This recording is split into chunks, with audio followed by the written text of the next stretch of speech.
Well, g'day. How's it all going? This is Roscoe impersonating Flat Earth Aussie Jesus here. Just doing a bit of a retake on some of the things which happened last week on this particular day, actually. It's funny, I just went and had a look at it. It's called the Non-Sequitur show, Flatter Night Live. Fight the Flat Earth versus Flat Earth Aussie Jesus, number 9. And, well, Flatter Night, number 9. And as I had just had a look now, it's actually got 888 comments on it. And while it was occurring, I was actually unable to see the live chat. And in fact, for some days, I was unable to see the live chat.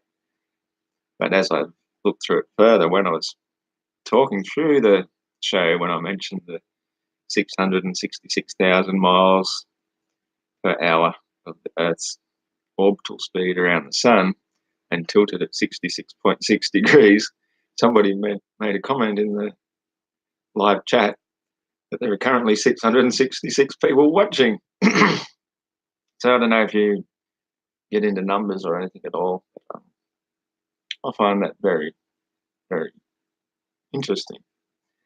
Just as I found 888 comments very, very interesting. And so what I've done, I've only gone a third of the way through it. And I made a list of some of the comments people have made. And so I'm going to just go through them and respond to a few of them. Pardon me. The first one was from a person called Vashu627. In fact, before I even get onto that, I would also like to mention that what's his face, Cwaig, that irrelevant little pissant that they had me debating against. I did my best to try and ignore him because, as he well knows, I went to his channel a few days beforehand, before the debate, and said, I think it's sensible and adult and very human thing to do is we can still be friends and agree to disagree. And he turned around and basically spat in my face. So I didn't have much time for him. I pretty much ignored everything he said because I speak kindly and politely with my friends. And if we agree to disagree on something, then so be it. That's fine with me. It's no skin off my back if you disagree with me. If you think you live on a spinning ball, that's fine. I'll still sit and have a beer with you. I don't think you're completely insane, and I'm not going to call you names and belittle you just because I think you're wrong. And I expect to be treated likewise. It's just what we do. You don't have to be a complete and utter fanatical loony. I think the poor guy basically he is projecting. So everything he said towards me is a projection. He's suffering the cognitive dissonance. He tried to turn that around and put it onto me, but no, I understood everything about the globe. I grew up with the globe. I know and understand everything to do with it, and I've just come to no longer accept it as the truth. So that was me overcoming my cognitive dissonance, and it wasn't easy. Trust me, it was quite difficult because how could you go against something so fundamentally taught as the truth? It's not easy. And so to overcome your cognitive dissonance, you go through these 3 stages. The first one is ridicule, which most people are still in when they're ridiculing the flat earth. That's the stage that they're in. The second one is violent anger. And that's the point he was reaching when he had his freaking big hissy fit at the end. Hissy fit at the end, his big rant.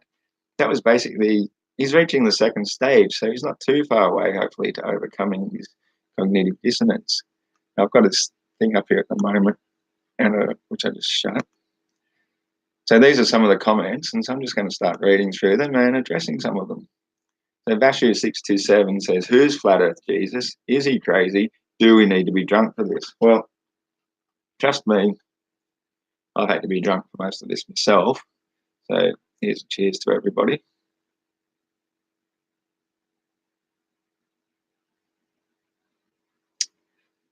It certainly doesn't hurt to be drunk, but don't get too drunk. Just get mildly relaxed. Who am I? Well, as I said, my name is Ross Thatcher. I'm 47 years old. I was born in a hospital in Bathurst, New South Wales on the winter solstice in 1971. Am I crazy? There's every chance of it. But are you sane? That is the real question. What is sanity? Is it normalcy? Or what is normalcy? Is it any state of sign of sanity to be sane in an insane world? I don't think so. Why would you be fighting in favour of an insane world? I don't see any reason whatsoever why somebody would want to do that, would want to be that. I mean, what do you gain being sane in an insane world? You don't find the solution by doing the same things over and over. You got to do something different to find the solution to it. So, am I crazy? I tend to think not. I tend to think I'm probably one of the most sane people that I know of. While I look around at a group of insane people in an insane asylum, and I think that flat Earth is sanity. It brings back normalcy. You look around and you feel the breeze in the trees, and then you think to yourself, this is real. Not some outer space spinning space ball that you think you live on. So that's what I think. And do we need to be drunk for this? Well, as I said, it doesn't hurt. 0, 13, 21, 32 says, Lord Sidonia, they have exactly one argument. It looks kind of flat to me. So now he's already pigeonholing us into they, as though everybody else who also has come to the truth of it being a flat earth, that we all think the same way. Not at all. I think I'm quite unique from just about everybody. I can't find anybody who agrees with me on everything that I have to talk about. And it's not an argument saying it looks kind of flat to me. I've done multiple tests seeing where the curvature is and seeing that there is no curvature. It's flat as far as you can see. And the curvature gets dismissed, as I explained with my Julian Spective video, that what you think is the start of curvature, where boats start disappearing over bottom first, as you would think. As you get a little bit higher, you can see it's completely surrounded by perfectly flat water. Now, if you think you should be able to see curvature from a height, think of this: when you're in a baseball stadium, you can see the mound, the pitcher's mound, and you can see the rest is flat. So you know if curvature exists, you can see it from a height. But if it doesn't exist from a height, well, then it probably was never there in the first place. It's just a matter of perspective. And that's what this Cwaig was going on about when I started the video, actually, just to see how many comments there were. 888, number of abundance, is that he was saying that it is impossible for the sun to ever set on the flat earth. And I think the Julian Rocks example proves just how wrong he is, that everything is a matter of perspective, that everything beneath you always rises up to eye level, and it creates an obscurity point. So when the sun is sufficiently far enough away, it will be obscured bottom first, simply due to that very simple aspect of perspective. It's not difficult to understand. Smitty Guy says, we can't win. Let's just give up and admit the earth is flat. It's a good idea, mate, because it's exactly right. That's what Cwaig said at the start. There is no debate. And I thought, okay, you took my opening line, because there is no debate. The debate's done. The globe is dusted, and it's just a matter of time now for those who are a bit slow to catch up and get with it to realise that's what's happened. The debate is done, and the earth is decidedly flat. I've got a really dry mouth today. I should have had more water. Busted Shark. I predict the Yeti won't offer any proof of his delusional flat pizza world. None. I think he was referring to me, and I take that as quite a compliment. The Yeti, when Yetis are fucking awesome. I would do anything to get to meet one of them.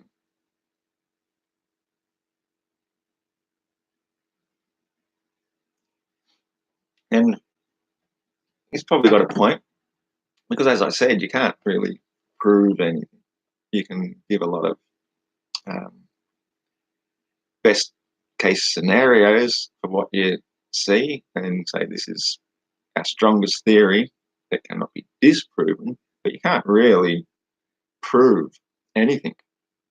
It's just not one of those things possible. You can say this is the most likely. This is what we observe. We no longer think we live on this spinning space ball because of all the different mathematics that modern scientists have had to invent to make the spinning space ball work.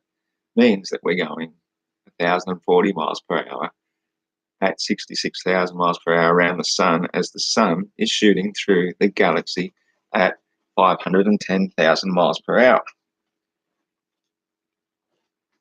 Where is it? I noticed somebody said elsewhere in the comments that in heliocentrism, there is no, doesn't have anything to do with the sun moving. Okay, Google, how fast is the sun going through space? About 43,000 miles per hour. Here's a summary from Astronomical Society of the Pacific. Relative to the local standard of rest, our sun and the earth are moving at about 43,000 miles per hour. Well, that's changed since I last asked. I have a video on my channel where I was cooking in my kitchen where I asked, how fast does the moon go around the earth? Okay, Google, how fast does the moon go around the earth? 3,683 kilometers per hour. According to Cool Cosmos, Caltech, the moon orbits Earth at a speed of 2,288 miles per hour, 3,683 kilometers per hour. And how fast, okay, Google, how fast does the Earth go around the sun? About 67,000 miles per hour. About. Here's a summary from space.com. Our orbital speed around the sun is about 67,000 miles per hour. We can calculate that with basic geometry. First, we have to figure out how far Earth travels. Okay, thank you, Google. And so how fast does the sun travel through the galaxy? Okay, Google, how fast does the sun travel through the galaxy?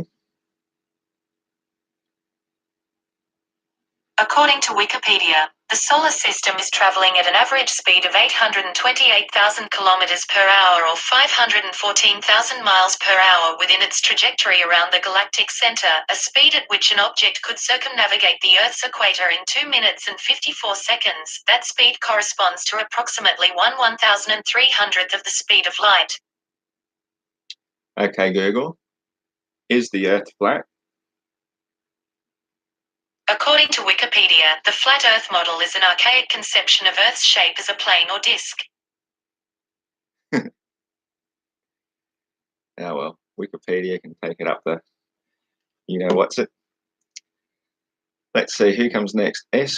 Winiger. Hopefully we get an argument rather than someone trying to disprove the existence of spheres. Well, I basically did do that. Disproving the globe is one proof of the flat Earth that we all know and appreciate.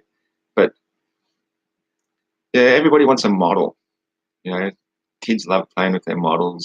Scientists love having models in the laboratories and so forth. But the thing is, with flat Earth, you actually have to get out into reality and observe it as it is. That is the model. It's the thing, the real thing. You can't just sit and play with toys in a classroom to understand reality.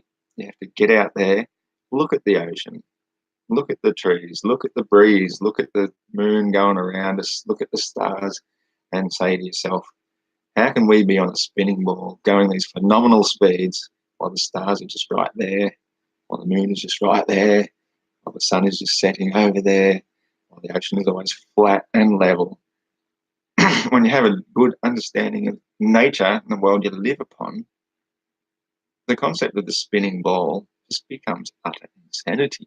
When you look out and realise we're not moving, it's like the first sign of fresh air you've had in your life, utter sanity.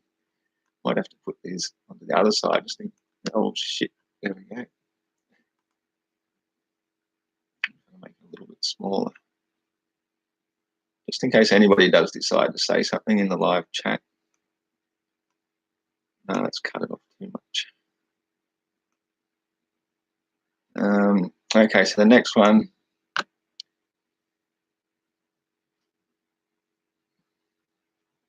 Oh, I actually need to address that a bit further. What this S. Winiger said. No, Busted Shark, sorry. Predict the Yeti won't offer any proof of his delusional flat pizza world. None.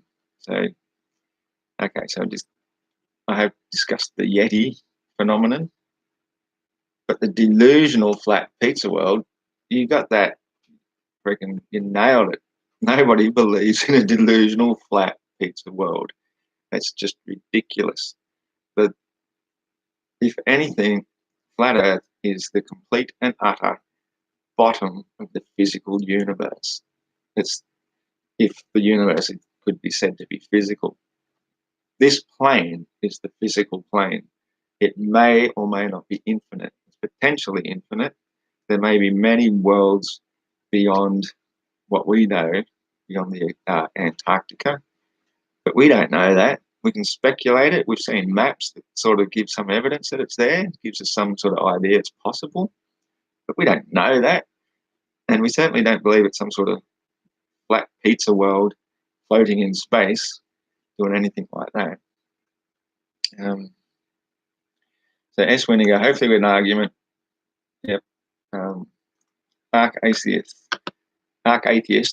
think he will have a model. All right, I must have read that one subliminally already, because no. As I said, this is the model. Reality is the model. It only exists because of the scale it exists, because the sun is sufficiently as high as it is, because it is everything is the distance it is. That's what makes it work. You can't put that into a model that just won't work. It has to work at the scale that it exists at in reality. So a model, no, but I can explain how reality is by saying that the sun is sufficiently high, which I would hazard a guess is some several thousand miles, perhaps. Not necessarily. It may only be several hundred miles high. It would still work. I know there's the angular size of the sun is often one of these things that people have a problem with, and saying that on a flat earth it should change a multitude of 4 times, but not necessarily, because the way perspective works, as I've shown multiple times, this here, this symbol as shown by the Freemasons with the all-seeing eye at the top, is like the all-seeing eye is the sun, and this is how we see it. So angular size doesn't change because we see it rising down here following this sort of path that seems to go up. So because of that, the size that appears here, distance-wise from how we view it down below, hasn't changed at all. And then as it goes down again, it still appears the same angular size. Even if it's traveling a path like that itself, in its own reality, our reality is how we see it from far down below. That's why there's that Freemasonic symbol of the compass and the set square. It's called the set square because that's how the sun sets, because we are viewing it from here the whole time. That is part of Thatcher's law of perspective, which I've shown multiple times. You can look it up, Thatcher's law of perspective. You can see how my thumb and little fingers here appear to be on a flat level plane. But to me, looking at it, I see something that looks like this, or like, you know, the little fingers are way up here. Even though I can see on my monitor, they're flat and level. To me, my little fingers are halfway up my field of view. That's how perspective works. What you see isn't how it is. You're just seeing your perspective of it. And you have to understand that perspective isn't necessarily reality. It's just your point of view of viewing it at the time. So I really should have drank more water before I started. I've got such a dry throat.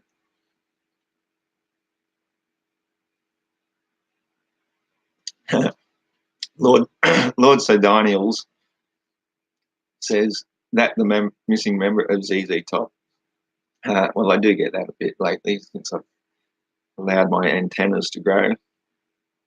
The reason I did this, I think many of you might have heard of the phenomenon of the American Indian trackers that they used in the Vietnam War.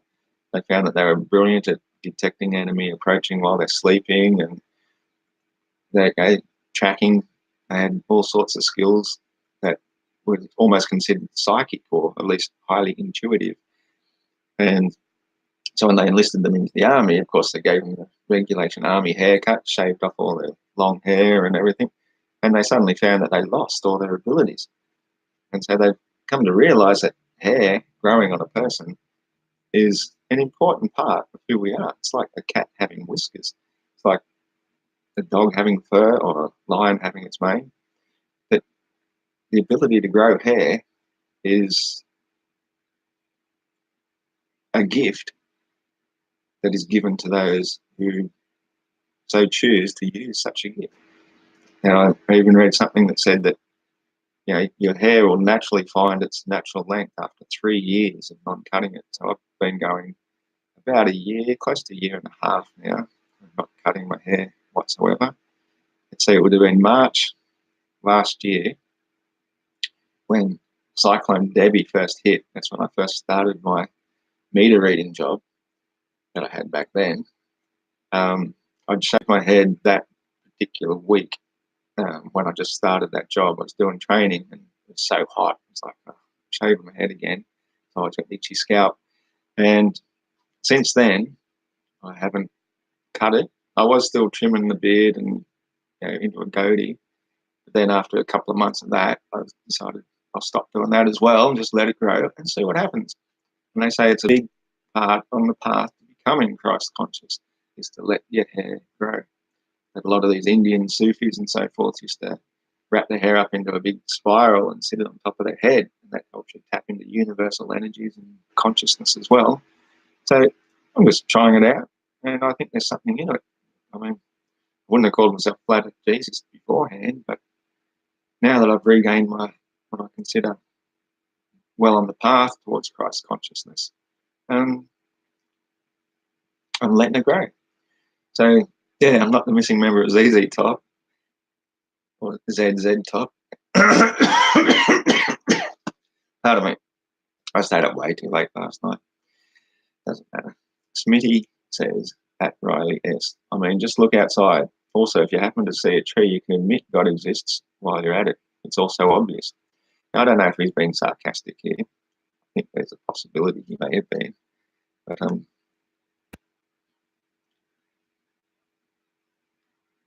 just doing that to see if anybody said anything in the chat. G'day to anybody that is watching anyway. Yeah, I don't know if there was sarcasm in that, but I agree. If you do go out and look at a tree, and sit and feel with it, you will know God exists. God is everywhere. God is in every living thing. So all these people who say prove God exists, you can't prove something that you know.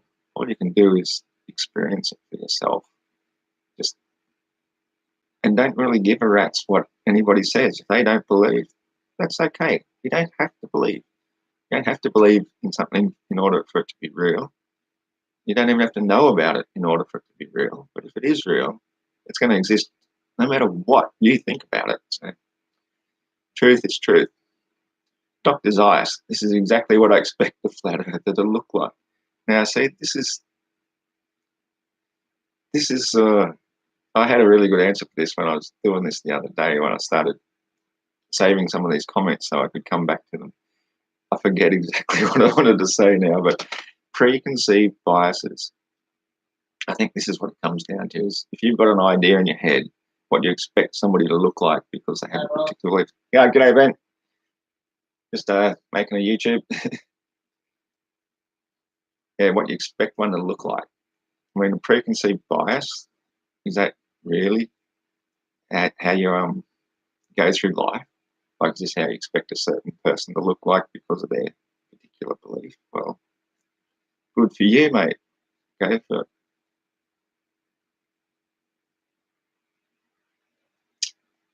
Oh, so I did make a comment here. This is where he does start. But the flat earth starts with "there is no debate." Well, that was going to be my opening line. He starts with Eratosthenes, but then disregards, instantly dismisses something from serious scientists using the latest techniques in the early 1900s. The twat spat in my face when I offered him the hand of friendship days before. He's just spouting preconceived biases. We know that the earth, blah, blah, blah. Then some ad hom. Hence why I never even addressed a tenth of his shit. He was irrelevant to the debate from the start. Wasn't even willing to openly discuss anything. So I treated him like the little pissant that he is. So yeah, let's have a quick look at Eratosthenes, where he based his biases in the first place. Somebody over 2,000 years ago, he thinks that was science, but these geodetic scientists of the 1900s doing real serious scientific shit. You know, this is when we are really at the forefront of scientific research. You know, we don't really do real science these days. We study what people were doing back then. I mean, when was Newton? 1666. And, you know, that's where we base the theory of gravity on still. Eratosthenes, back in the freaking pre-BC days, was said to have measured shadows of sticks, where a shadow doesn't exist down a well, so that's a non-existent shadow. And then estimated distances by number of days camel travel it took to go across the desert.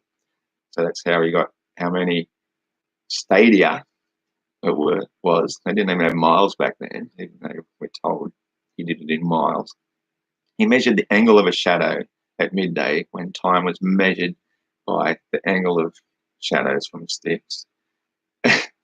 And it was said to have also been done on the equinox, which they didn't even have a proper calendar back then.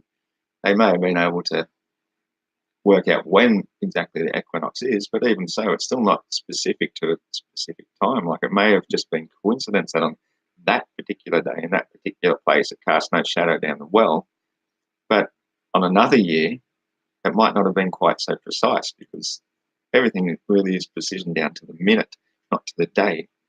So you get close to having no shadow on another time, but, you know, that alone doesn't prove anything. If we had a local sun going around above us, as we now know that we do, it's the equivalent of saying lining up a row of dominoes across the top of your desk, putting a spotlight over it, measuring all the different shadow lengths so you can work out how much curvature your desk has. That's the equivalent of what he did anyway. So it doesn't prove anything, doesn't prove the Earth's a globe. And so for him to even quote Eratosthenes right from the beginning kind of shows he's a freaking Fruit Loop. So let's go to the next apocryphacto, Humpty Dumpty versus Duck Dynasty. I thought that was pretty funny, because I think he's referring to the fact that Cwaig doesn't have any hair on his head and he is a bit of an egg. And I think Duck Dynasty refers to the fact that there's a TV show that people used to watch. I've never actually watched an episode of it, but people actually had beards and that. So that must make me somehow related to them. Ricky Bobby Craig. No, Ricky Bobby says Craig versus ZZ Top. Lol. Lol. Yeah, well, far out. So some people in a band had a beard as well. So therefore, I must be one of those guys in the band. The amount of people who have to comment on my beard is just ridiculous. He even calls me, "Oh, shut up, beardy," like the silly poofter he was. Team skeptic. God forgot to teach Jesus how to shower. So he can tell that from his monitor that I hadn't showered. Well, in fact, I had. Perhaps not that morning. Showering too often isn't actually good for you. You can strip all the good oils from your skin if you shower too often. But showering every day also means you're soaking in a lot of chemicals that they put into our water. They reckon we soak up as much as a litre to a litre and a half of water in the shower, which is also about how much we sweat out in our beds every night. So if you're soaking up all this chlorine and fluoride and stuff directly through your skin, I don't really see that as a good idea either, let alone the damage it does to all your layers of skin. You know, once a week, a good scrub of all your dead skin layers in the shower is more than enough. And maybe a couple of rinses through the week as well is well worth doing. If you've been at working hard and you're filthy or smelly, whatever, well, of course, have a shower. But it all goes back to the ancient rite of baptism. And, baptism itself isn't necessarily a religious thing. It's just saying that this is what you do. Cleanliness next to godliness is you just go out and you wash yourself occasionally. You don't just live in utter filth and stench your entire life. Don't be afraid of the water. So people used to be very, very afraid of the water. They thought if you fell in the water, you're going to drown. And that's what Jesus actually taught. They said you walked on water. Well, I think that's a little bit of a misinterpretation. If you don't panic, you can tread water, not tread on water. And so when he taught Peter how to do that in the ocean, he says, just relax, don't panic. All of a sudden, you don't drown, you just float. And you can float for as long as you like, lay back, relax, enjoy the ride. Eventually, you'll wash up somewhere. As I've learned myself many times, been stuck out the back in huge oceans, out body surfing. And I'm thinking, this is how people drown. So what do? Chill, sit back, float up, look up, and say, what a glorious, beautiful day, and just do the gentle backstroke. And eventually you'll find somewhere and you come back to shore. You might be hundreds and hundreds of meters up the beach from where you left, but that's just how it goes. So, the rite of baptism is just about cleaning yourself, washing regularly. And somebody actually had a post on Facebook the other day talking about a swimming pool, saying something about how you could do it where you didn't have to put chlorine in. And, I've sort of been trying to teach this one for a long, long time. Sort of like one of my little closely guarded secrets in a way, but I happily give away all my health tips and secrets for free to anybody who wants to know. The answer to how you do it in a swimming pool is to put a colloidal silver generator in the filter. And that is so simple to do. You just need 2 silver rods, wires, electrodes, call them as you will. Put them into the water somewhere and attach a small voltage to them. You're positive on one side, you're negative on the other side. 12 volts is heaps. You can do it with 9 volts. Use a 9-volt battery if you want to make your own colloidal silver. Ideally, you're going to do it in distilled water if you're using it for medicinal purposes for yourself. But if you've got this thing constantly on as part of your water filter, you'd have to design some method whereby it had some sort of, I don't know, like sponge or something at the end where you could just sort of push it through and pull it back out occasionally, because the electrodes do get build up on it. And I find when I make colloidal silver, about every hour or so, you need to take it out. I just wipe it on a paper towel, you get this sort of black sort of stuff comes off it. And then put it back in. So on your mechanical generator, you'd sort of have it so that there was some sort of thing that physically cleansed them regularly, and that would go then through the next part of your filter. And then you've got the water flowing back in your swimming pool. It would kill all the bacteria. And then you've got not only do you not need to use chlorine anymore, but you would find that if you swam in it, it would cure any diseases you had, like infections, ailments. If you drank it, it will kill off any gut problems you might have, but you will have to then take a probiotic to put the good gut bacteria back in. So, thinking that you can tell when or not I showered last across the internet. Good one, Team Skeptic. Hang on a second.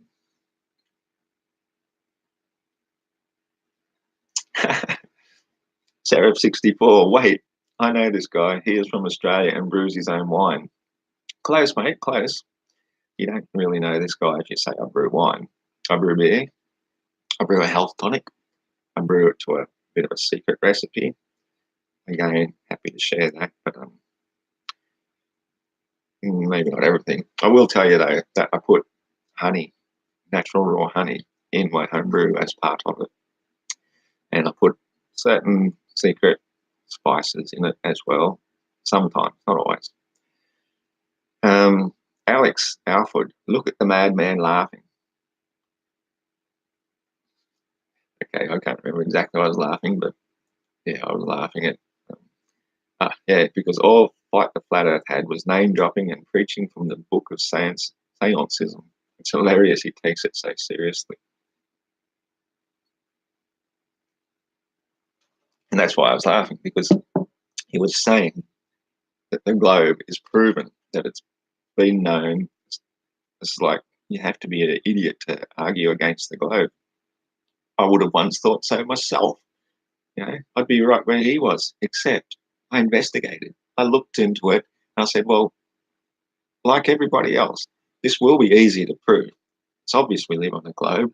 Look at all those pictures we have. Look at all the evidence of us spinning and moving through space at thousands of miles per hour. And then I heard myself saying it, and I was like, okay, there is no evidence. It's all been faked.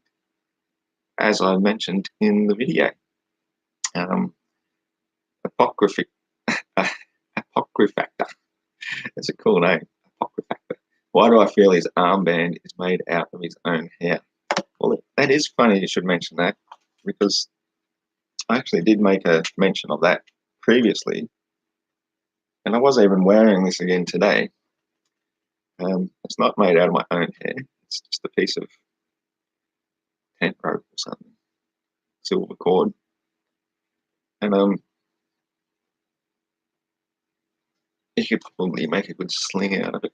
I made that pre-video saying why I was wearing it, because Jesus did take a cord and he whipped the bankers as he overturned their tables. But the funny thing is how he mentioned it may have been made out of my own hair. It's like I can't win, really.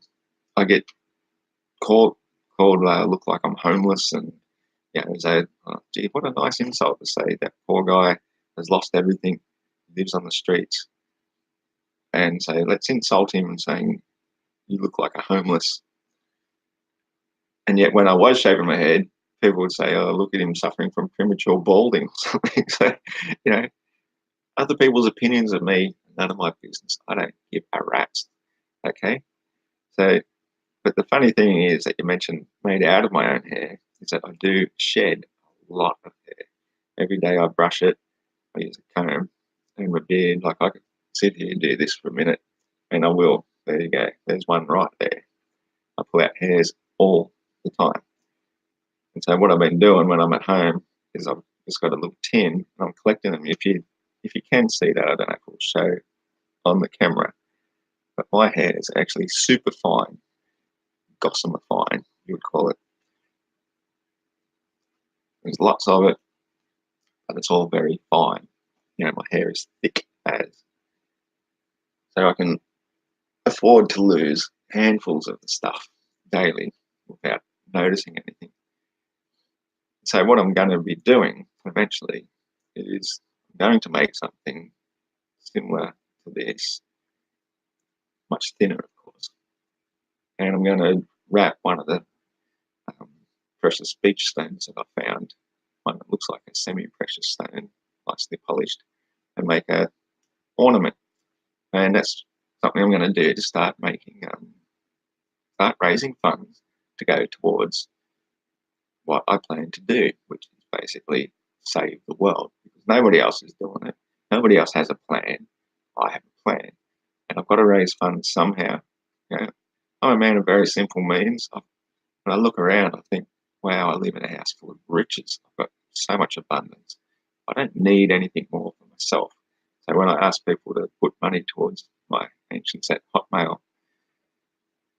PayPal account, it's only because I'm going to do something big, something huge that's never been done before, and it's going to bring heaven on earth. I don't say that lightly. I don't make a claim that I can't stand behind and back up. So, I'm going to have to do stuff like that, even if it means having to sell my own hair, auction stuff off, auction off a beard, auction off my own homebrew, auction off my own lockets of hair, whatever it takes. I'll do what I have to do to get things done. So then this next guy, who's commenting, captured says, Ash Scott, I grew a beard. I'm like Jeebus. You just don't get it, do you? As I says, good point. Hair equals Christ consciousness. You can't have one without the other. You can, but then you go through the cleansing process. You cut off all your hair, and then you start again. Start from scratch. You can't just... Anyway, moving on. Seraph64. I argued with him once. 100% moron confirmed. And I made a comment here to remind myself, difference is I can agree to disagree with someone without calling them names.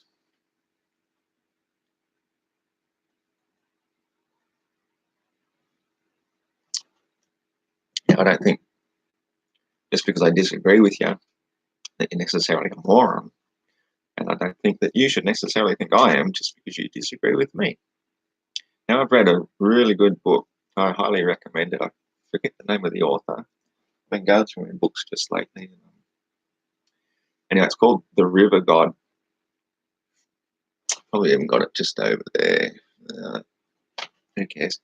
Anyway, you'll find it by the name.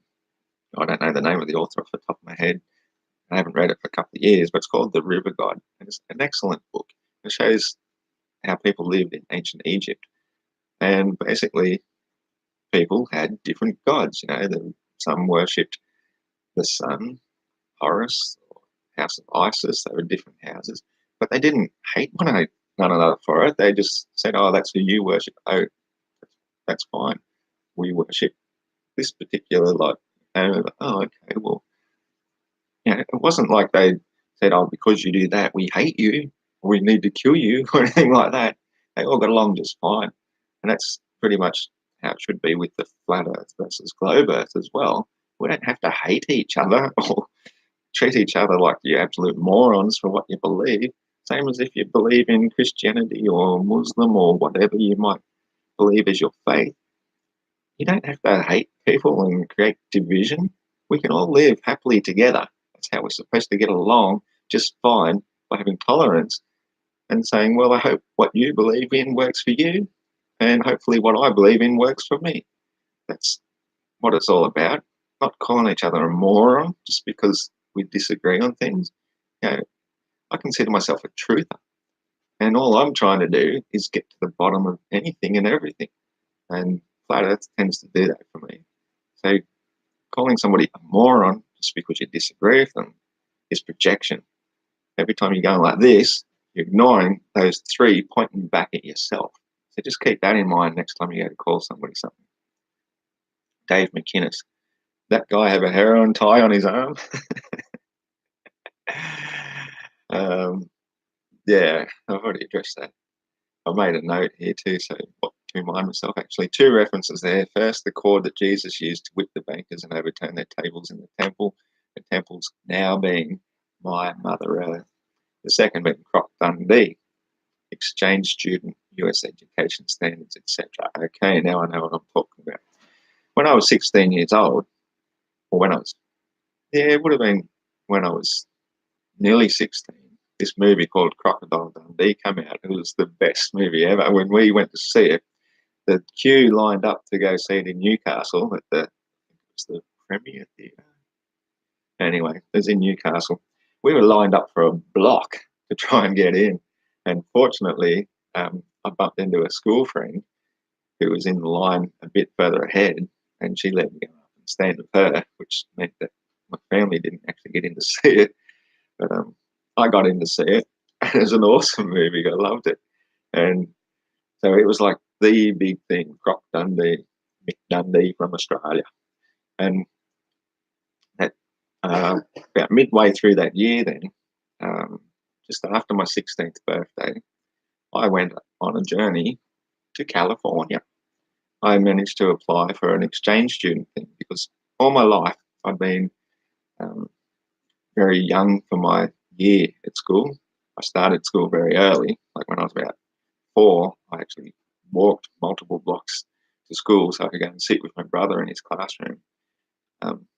And I used to do that occasionally because my mum would do the canteen, or the tuck shop as we used to call it. she'd do the tuck shop sort of once every couple of weeks, and so I'd go and sit in the classroom with my brother, 2 years older than me. And so while I'm in there on this particular day, the teacher sort of asked me, "Oh, is your mum at the canteen today?" And I'm like, "No." And she's like, "Well, how did you get here?" I walked. And so they had to ring up my mum to come and pick me up, which they thought, that's really bizarre. A little kid as young as that walking multiple blocks through the town or city of Bathurst by himself. But that's what I did. And so they decided to start me school early. So I started when I was about 4.5 years old. They always said, well, if I need to, I've always got that year up my sleeve I can repeat. And every time I finished the year and they said, oh, we should repeat him because of his age, the teacher says, no way, I don't want him back. He's a troublemaker. He's way too smart. He doesn't need to repeat for educational things. So I was bored. School was so boring and slow and pathetic, really. Like, I needed something to challenge me, and school wasn't that challenge at all. So when I was 16, I applied for an exchange student thing, and I managed to go to California for a year. And because of my age, they put me in what they call junior year, whereas I should have really been doing senior, even though technically back here in Australia I was only in year 11. So we were halfway through year 11. So I started off at the beginning of junior year, and the education standards in America, I swear, they, in junior year, were doing the same shit that I'd done 2 years previously in year 9, like in maths and English and stuff. It was just a breeze. It was pathetic. It was just, I could not believe how low the educational standards are in America, how dumb Americans are. Like the stuff we do in year 11 is the equivalent of what they're doing in first year college over there. And only the privileged get to go to college there. Over here, it's sort of compulsory to at least do year 11 and 12 now, even though it used to be you could drop out at year 10 if you had an apprenticeship or something you could go to. You still can, but otherwise, it's expected you go into year 11 and 12. So when where was I? Yeah, I was talking about the exchange student thing. The education standards of the US.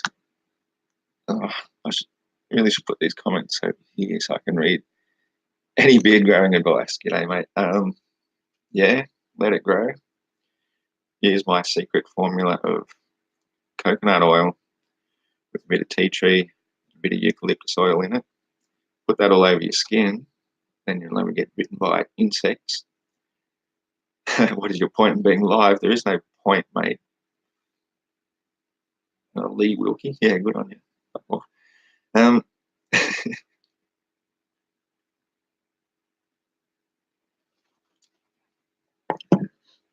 I've refined my formula for my skin and hair tonic, where I also add bay oil, so eucalyptus, tea tree, bay, frankincense, and jojoba oil.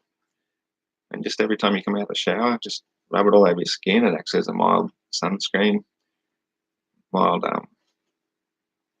skin tonic, and hair tonic. And if you put it through your beard as well, that helps it grow. But the only way you can really grow a beard is having good genetics. A Globe strike back. Hey, I seen the show. By the way, you got so destroyed. I would avoid speaking about it if I were you. This is simply humiliating. Well, see, this is another example of somebody projecting. You got no idea what you're talking about, mate. You think I got destroyed? Maybe from your point of view, because you're like down here while I'm up here. And nothing destroys me. Nothing destroys the truth. You little piss ants can have your attack, bite at my ankles and do as you wish, but it's not going to do a damn thing to destroy me. I mean, I'm going to even talk about the Cavendish because I'm sitting there waiting for them to make their point, what they're trying to say about Cavendish. And they said nothing. They say Cavendish proves gravity. You've got to be kidding me. Everything that says about Cavendish or gravity, every experiment about gravity says, well, no, you've got the Earth's gravity, so you can't prove gravity unless you go outside the Earth's gravity field. But then you can say Cavendish disputes that, so therefore you win. I mean, seriously? The only thing that happened with Cavendish is they left them for long enough, possibly the air surrounding them built up a slight amount of static electricity that attracted them to each other. I mean, you rub a balloon on your hair or on your shirt and it sticks to you. Gravity. Oh, Cavendish.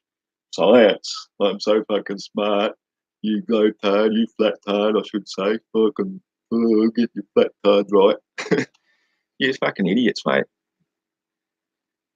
You're not worthy of my wisdom. Well, I'm not really here giving wisdom at the moment. I'm just here having a chat, addressing some of the comments that people made. And so I'm just going to ignore you, couple of wankers, for a moment and read the next one. Thomas McCowan, I can see the insanity in this flat tart already. Well, good, because being sane in an insane world is no sign of sanity. So having a little bit of insanity helps you break free, helps you break the illusions of what change it into your fucking slavery, and that you love your servitude and you criticize people who don't love their servitude. You don't pay taxes. You're something wrong with you. Get back into this real society. This is how it's become over many generations.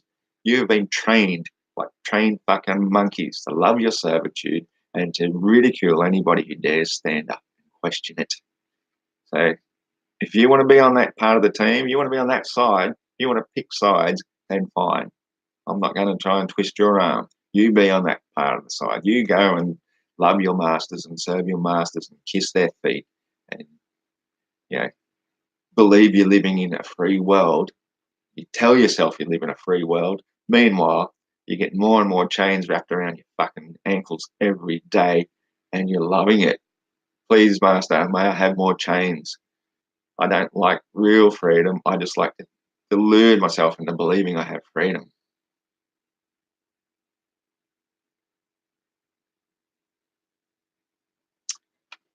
Yeah, well, you can keep your Cavendish, mate. Have your Cavendish and eat it, because I live here in reality. Now, this guy, Man Devil, like many people, he goes, oh no, he's Australian. I'm so ashamed. And so I'll address this once only. I'm an earthling, you small minded nationalists, and who are well behind in consciousness and awareness. Wake up. We are all human beings. We all live on the same planar Earth. And it will be remembered, thanks to me, it is plain R, not plain net, because R comes before T. When you remember my name, Ross Thatcher, R comes before T. Plain R, not plain net. So, yeah. Yes, I am Australian. That's where I happen to be born. I'm very lucky and fortunate to have been born here.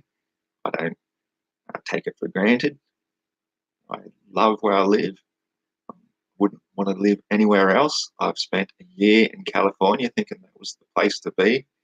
And I've realised, holy shit, Australia is the lucky country. If you live anywhere else on this planar Earth, you're not so fortunate.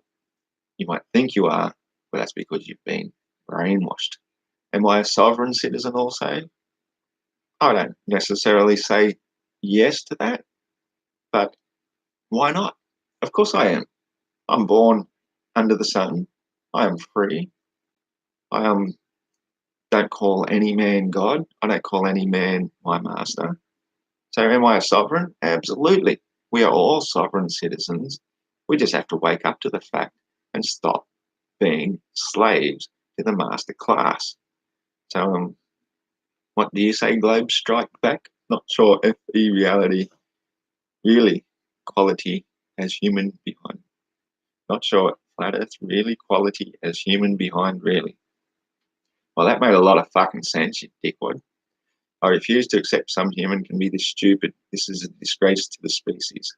No, mate, you're a fucking disgrace to the species. You're so indoctrinated in your servitude to your masters that you look upon anybody who dares stand up as a disgrace. Well, you can suck my shiny golden cock, you little fuckwit.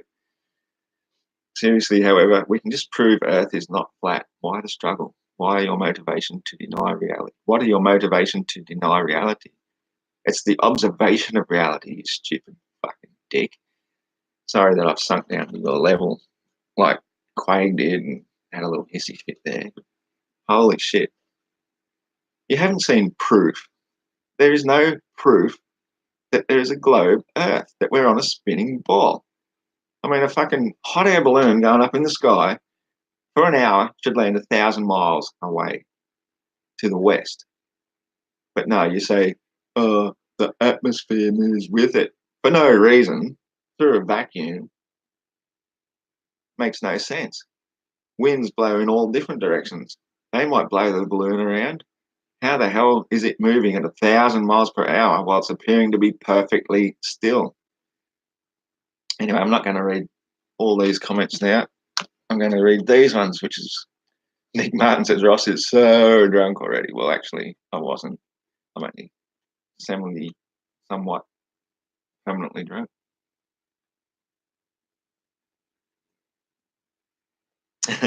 Sid Wolf, he's Australian, but that means he's a paid actor in California. I had to address that one. I wasn't going to say anything more about all these people going on, oh, he's an Australian, he doesn't represent us. No, I don't represent you. I represent me. I'm an independent. I am a sovereign citizen of the world.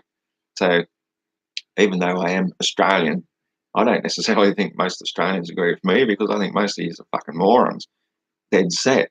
But it doesn't mean I'm not going to sit and have a beer with you and still treat you like a human being and not actually call you a moron to your face like all you tough people do behind your fucking keyboard skirts. Like Cwaig sitting there in his lounge room all comfortable. If he said any of that sort of shit directly to my face while we're sitting there having a beer, he knows for a fact I'd flatten him. And I don't hesitate to say that because I speak the truth. Boom. Colorado biker prepper. He said gravity.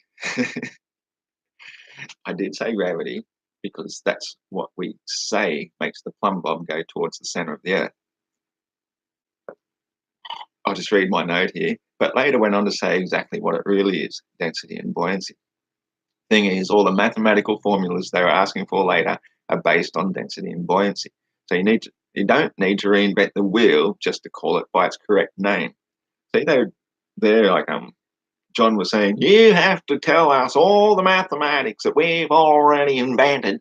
It's like, no, you've measured stuff, you've created your conventions, you've got your formulas, and you've got everything else, and they work, correct, but they don't work because it's a globe. Now, I did some engineering science, it was called, in high school before I went off to become an exchange student. A teacher came out of nowhere. I don't know where he came from.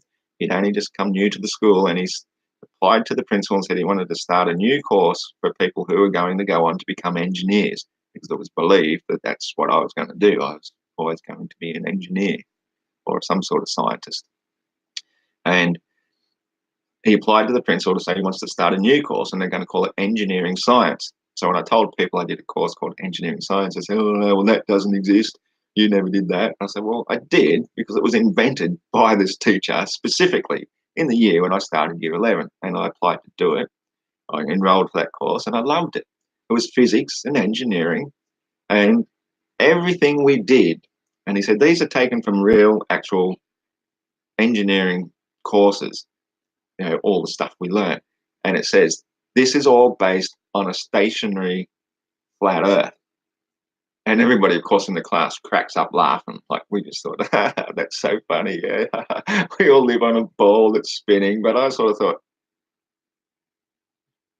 what if, you planted a seed back then. Like, I only did the course for 6 months, as I said, because then I went off to be an exchange student for a year at the age of 16 in California, Northern California, a place called Chico. I ended up actually.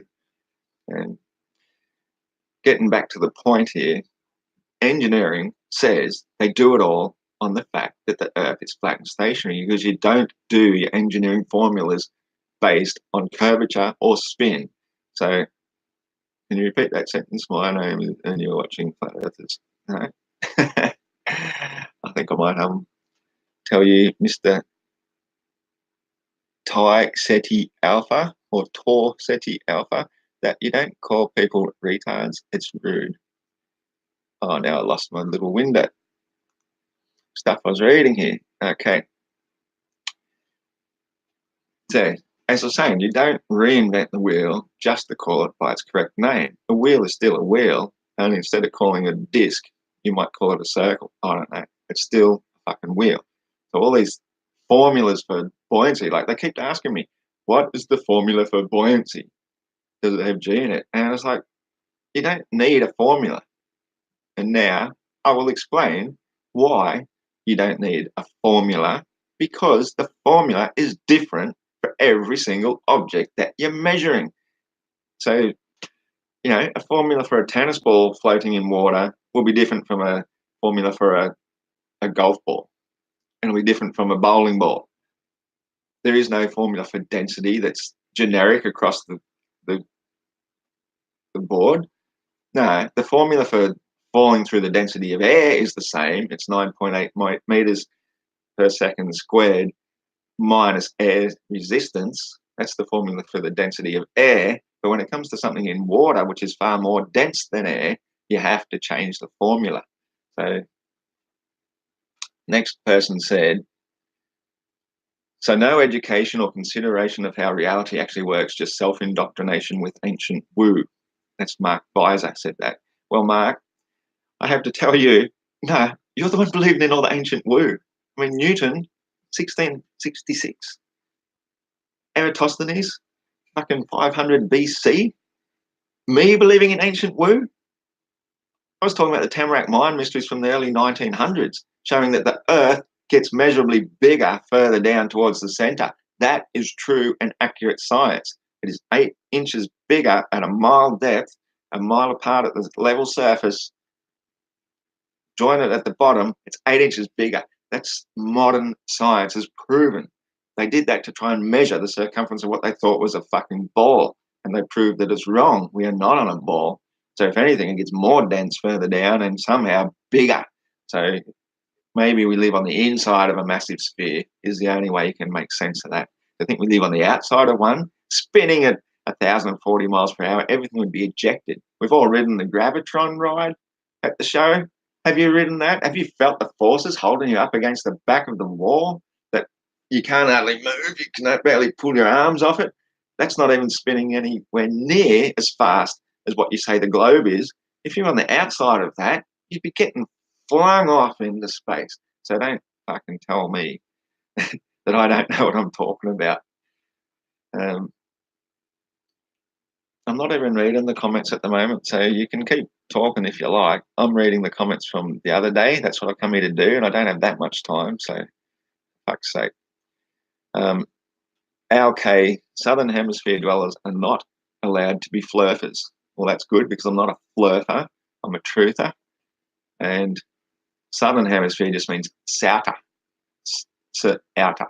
We live on the outer side of the equator. The equator is the path the sun takes, and it's about 25,000 miles around. And it takes that path every day. It never speeds up nor slows down. All it does is it gets higher until it's so far away it creates what we call the winter solstice, the day I was born. That's the June 22nd. That's when it's the furthest from us, and that's why in the north they have their summer, even though that's, of course, where all the pale-skinned people originate from, because the sun is furthest away in their summer.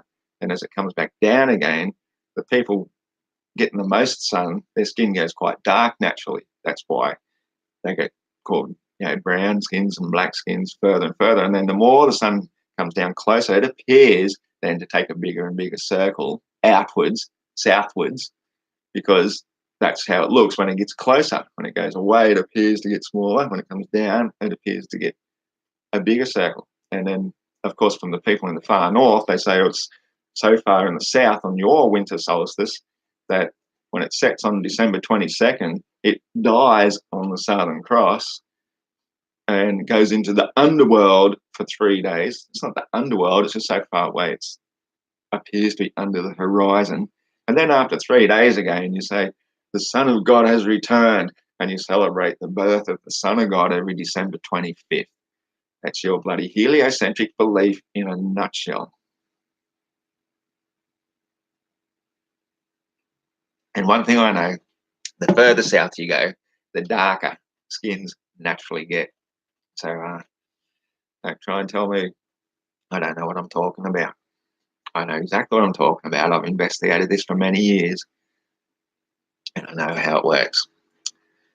Um, Lars Nielsen, well, at least he's reading books and don't get all info from YouTube. LOL. Exactly. I found my first enlightenment before the internet was even a thing. 10 years of no television, just reading books and communing with nature. That's where I got my information from. So all you people who say, give me a source, where did you get information? Where's all the shit? I got it from years of experience, from living in reality, from reading, getting out, walking, looking, always going out and studying and feeling, and not just being with somebody else who's just blaring in my ear all the time. I'd be doing it on my own, so I could listen to the wind, I could look at the tides, watch the moon rising, and talk with nature, read the signs, the real signs, because you can't do that when you're blaring somebody in your ear. All these people that can't do anything unless they're doing it with somebody else, that's good for you. That's not my style. That's not how I did it, and that's not how I intend to keep living either. Now, Kurt Madison then asked, and tides? Good question, and if time permitted, I would explain that too, but there's only so much time in a debate. Whereas you can see my hundreds of videos and find that somewhere too. But here's my best explanation again. Here's the Reader's Digest version. That's the note I left for myself. So here's the Reader's Digest version of how tides work. We have a sun and a moon. Now, in heliocentrism, we say that the sun keeps the Earth spinning around it because of its gravity well. I just learnt that new term, gravity well. And the moon stays around us because of its or our gravity well. In reality, they're both going up, around, and above us. And what happens when the moon and sun are opposite each other, so when we got the full moon, that's when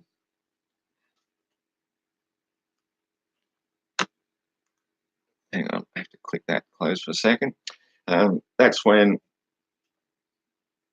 we often get our king tides, and they will happen at the equinox, because at the equinox is when the sun is obviously going up. We've all seen the sun and a lemma. It does a big figure eight. That's what the sun does every year. The top point is June 22nd. The bottom point is December 22nd. The bottom part of the eight is much bigger because the sun is much closer. Where it crosses over in the middle of the eight, that's your two equinoxes, one on the way up, one on the way down. And that's when the sun is right in the midpoint. So when we've got the equinox, it's the midpoint, and it matches with the moon at that time. And so our spring and autumn equinoxes are when we get king tides. And then when the moon and sun are opposite each other, what they are doing is they create some sort of electromagnetic force. I don't know the correct term for it because nobody's ever really come up with the correct term yet, but electromagnetic works for the moment. And what they're actually doing is they're creating like the opposite of a gravity well. They're creating a force pushing down on the oceans. So they're actually repelling the water because the salt water has this electromagnetic reaction to it as well. They're pushing down on it and they're repelling the water. So they're creating like a dimple in the oceans. And so the high tide gets pushed away in front of them as they create the low tide behind them. And then, of course, the tides come back in and fill the place behind it the other way. So as they're constantly moving around, they're pushing the water in front of it. That's what the moon is always doing. So when we get our king tides, that's happening during the full moon because the sun and moon are working together. Because the moon takes 50 minutes later each day to give us our phases, what's really happening is that they're not working so much in harmony together, so the tides aren't quite as severe. But that's pretty much in a nutshell why we have two tides in a day. On the heliocentric model, you can only have one tide a day because you've got one moon with one constant mass. The mass of the moon never changes, whether it's full, new, or whatever. So the idea of having two tides on a day, single day, with one moon, with one mass, and they differ in magnitude every day, just cannot work on the globe. On the flat Earth, it makes some sort of logical sense. So Apocrypha says, "Is this the hollow earth we've been waiting for?" One note here says, "Lord Stephen Christ actually channeled me to get his information. Lots of people channel me, just as I was able to feel the vibe of many of the comments without being able to read them." As I said, that's why I'm addressing some of these comments here now, even though I couldn't read them at the time because I was on a different page which didn't show the live comments. I was still actually responding to quite a few of them. Like when I changed the topic to relativity, I said, well, let's change it and talk about that. Because part of being who I am means I am reasonably psychic.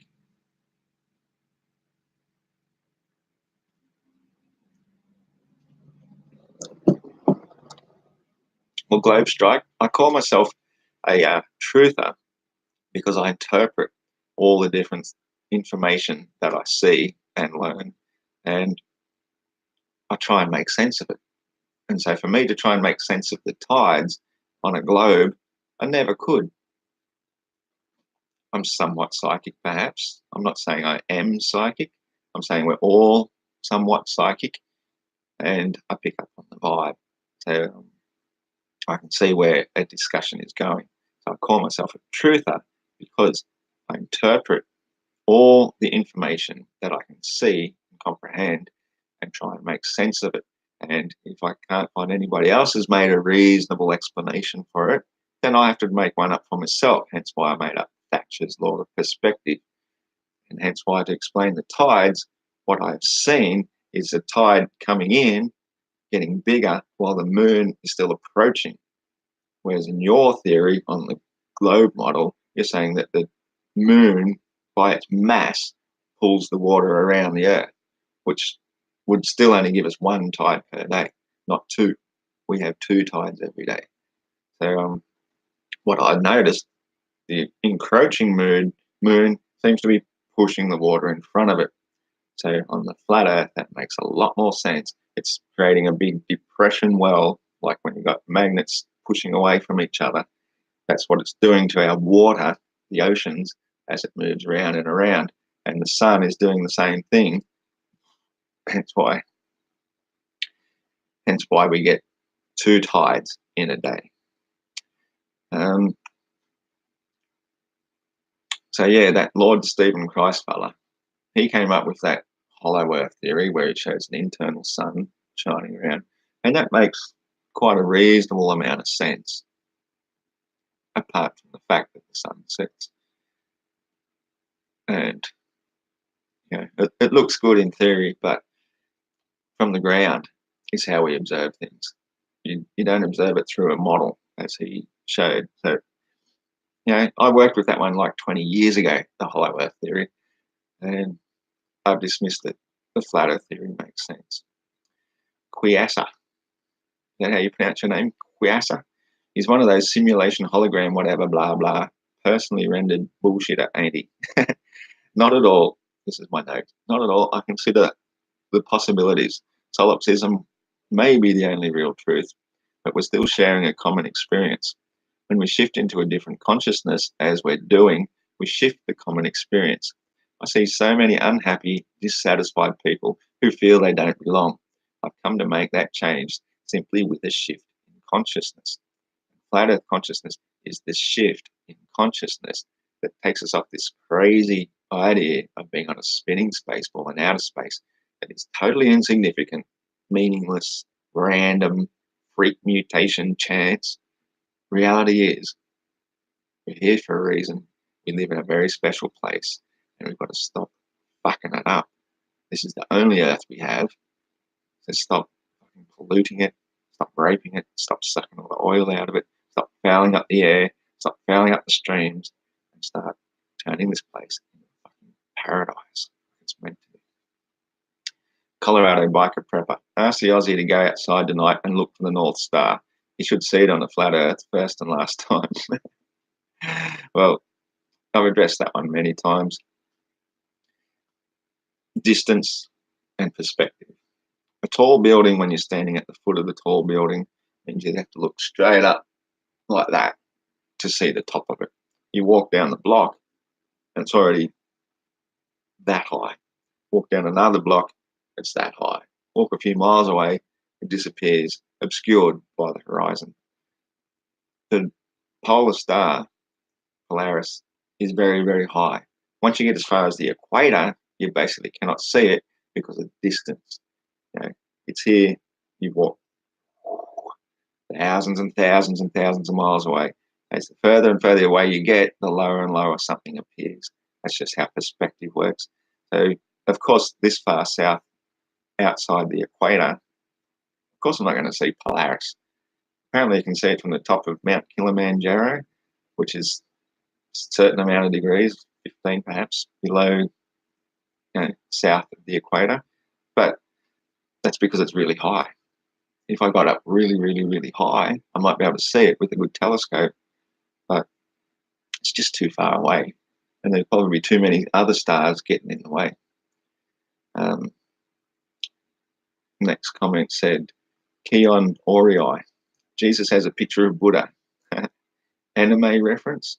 My comment here says, see the video I made prior to going on the show when I was actually wearing the shirt I intended to wear but got too hot. Because I noticed a lot of other people call this thing a wife beater. And this is how you present yourself. I mean, if you judge a man by the manner of his dress rather than the manner of his speech and what he has to say, well, then what does that say about you? You don't judge people by appearances. You don't judge a book by its cover. You judge it by its content. The only way you get to read its content is by sitting down and spending time with it, not by prejudging it based on your preconceived biases. Twisted Shadow. Mazes, dude. If he needs to go smoke another joint, he'll make more sense that way. And my note just says, address cannabis issue. I wish I did this the other day when I made these notes. First of all, I don't smoke joints. I used to smoke cannabis all the time. I loved the stuff. It was a beautiful medicinal herb. These days, I don't like smoking anything. I don't think it's good for you. If I was going to take it, I'd take it as a tincture. You can easily make a tincture by soaking a couple of buds in a bottle of vodka. Leave it for a couple of weeks. You need one small nip for a dose that will get you a medicinal high for an entire day. You can make it into cookies, you can make it into drinks, you can do all sorts of things. I don't believe in smoking it. It's just not my thing.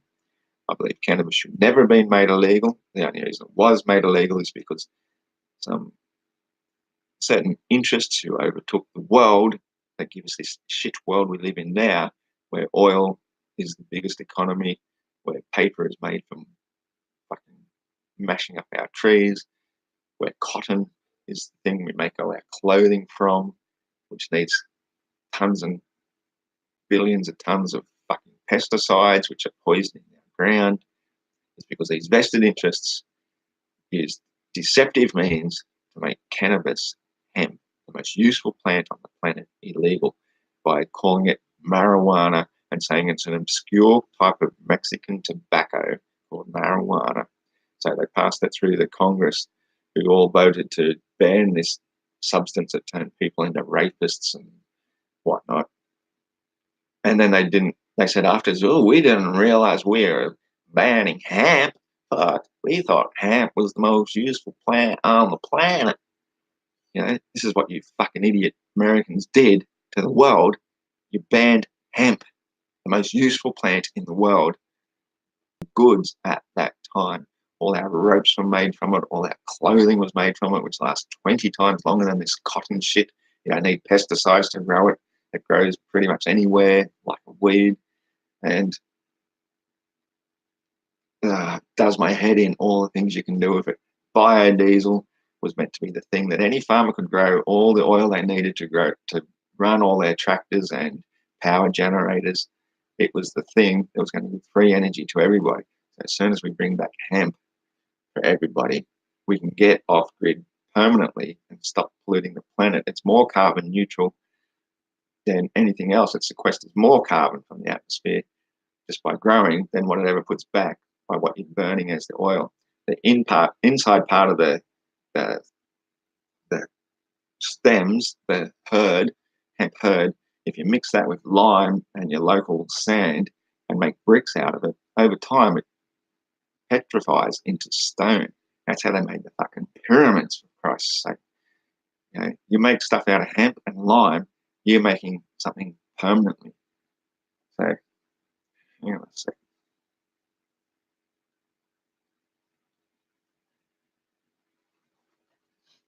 Not even halfway through these comments I intended to read and address.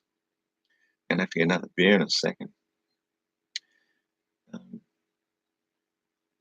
Stay still. JM4N. So many flat Earth try to debunk the 8 inch per mile squared that nobody uses anymore.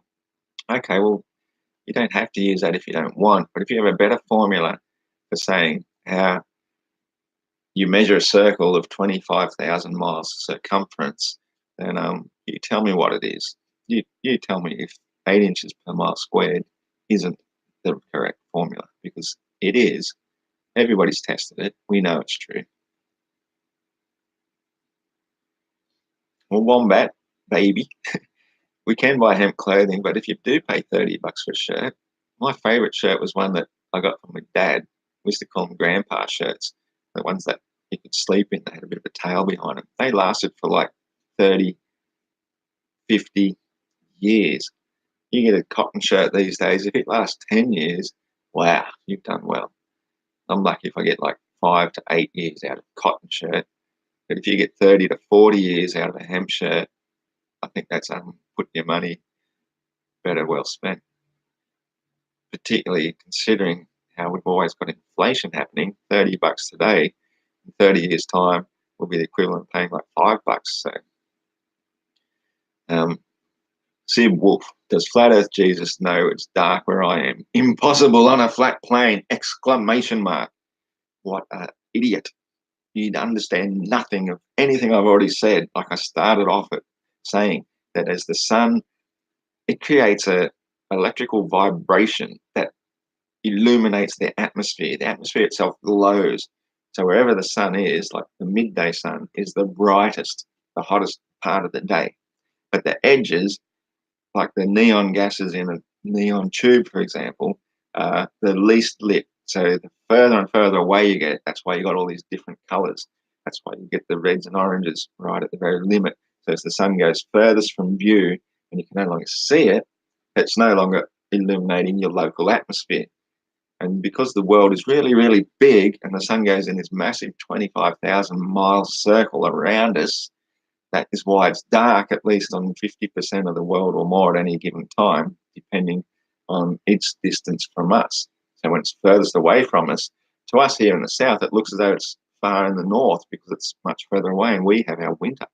But to you guys having your summer, you get more and more daylight because the sun appears to be much nearer, because it appears to be taking a much smaller circle. So as it comes back further south again, we get our longer, hotter days, and you people in the north have your winter and your daylight hours are shorter because it appears to be much further away. That's what the height distance does. It's part of the perspective of how it works. So to tell me that you can't have darkness while some other part of the earth is in daylight means you haven't even investigated the most simple, basic things of the truth of the world that you live upon. You can't just say it's impossible. On a globe, 50% of the globe would be lit the entire time, which means you should have 12-hour days every single day. There's so many things wrong with the globe. I'm not going to go into them all right now, but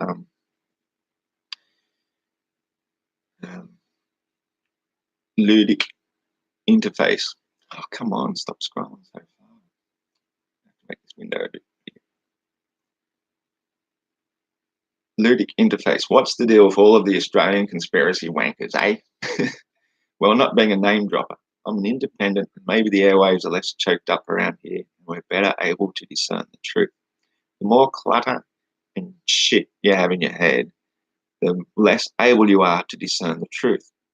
Like, as I said, I went for 10 years without television. That is how I was able to empty my head of all the bullshit, all the McDonald's ads, all the jingles, all the crap that your head gets filled with from childhood onwards. And the more time you spend in front of the idiot box, the more your head is choked with weeds. You have to get rid of all the weeds and replace it with the truth. So the fact that there's more Australian conspiracy wankers, as you call us, well, we're not wankers, we're truthers. We come to the truth because we've removed all the shit blocking up our heads. We can get out in the fresh air. I think I've never seen fresher air than what I've ever seen in Australia. Perhaps New Zealand came close, but Australia is the place to be where you can get away from all the shit, from all the people, from all the noise, and you can just go and find some solace and listen to nature.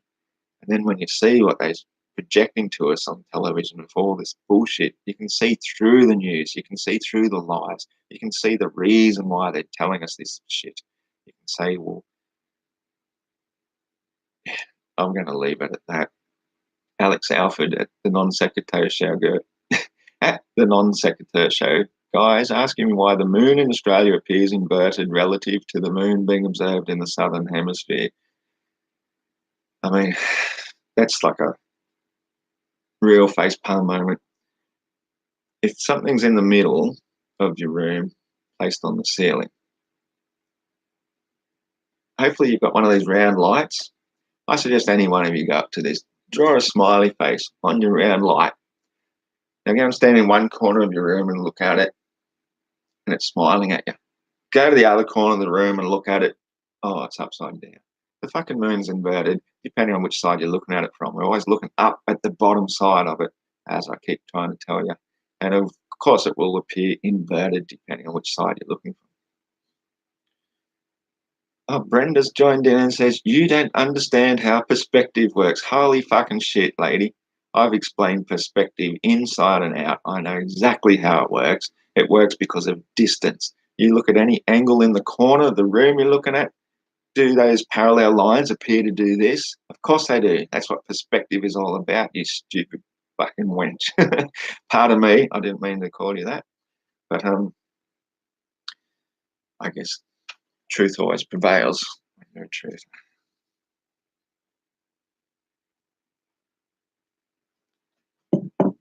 Perspective always works across a flat level surface. When you're standing at the ocean, as I've done a million times, the horizon rises to eye level. You get up higher, you can see further, and the horizon still rises to eye level. And all you see is flat level water, no curve, no bumps, no lumps, apart from the swell. Why doesn't the sun get smaller? I already explained that. Maybe you weren't in here. I'll explain it again for you latecomers. This is the path the sun appears to take to every viewer. This is the laws of perspective, as I've explained in the Thatcher's law of perspective. As it gets farther away, it appears to get lower because it follows this line. This is where it rises. It goes up to midday, and then it goes down, and it sets on the Freemasonic symbol of the set square. And this is where we're standing viewing it.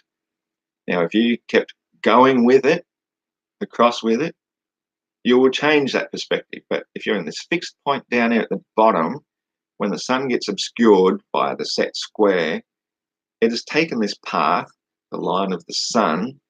Why would it get smaller? If it appears to go up so far, it stayed the same size the whole time. It doesn't have to get smaller before it reaches this obscurity point, which is generally only a few miles away from where you're viewing it. And of course, it doesn't get smaller because, from your perspective, it's following this path. That's the angular line. So it's appearing to do this and appearing to do that. And so it's always at the same distance away. The appearance of the sun only occurs because of the height of the atmosphere.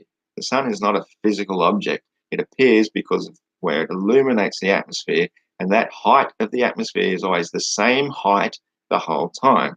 And so it's going to give you the same size view of it.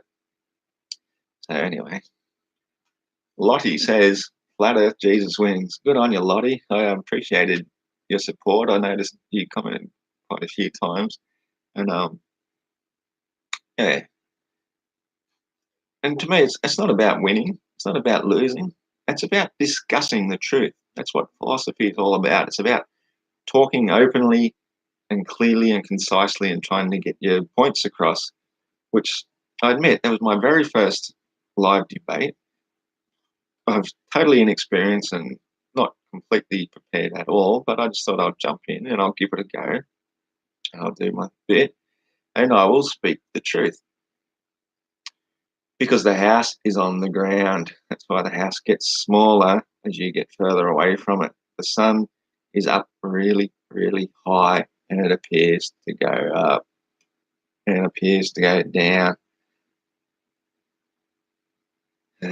Maybe if you were up really, really high and you were looking out across the west coast, you will see the sun get smaller as it goes away. I've seen some people actually do something similar and it does get measurably smaller.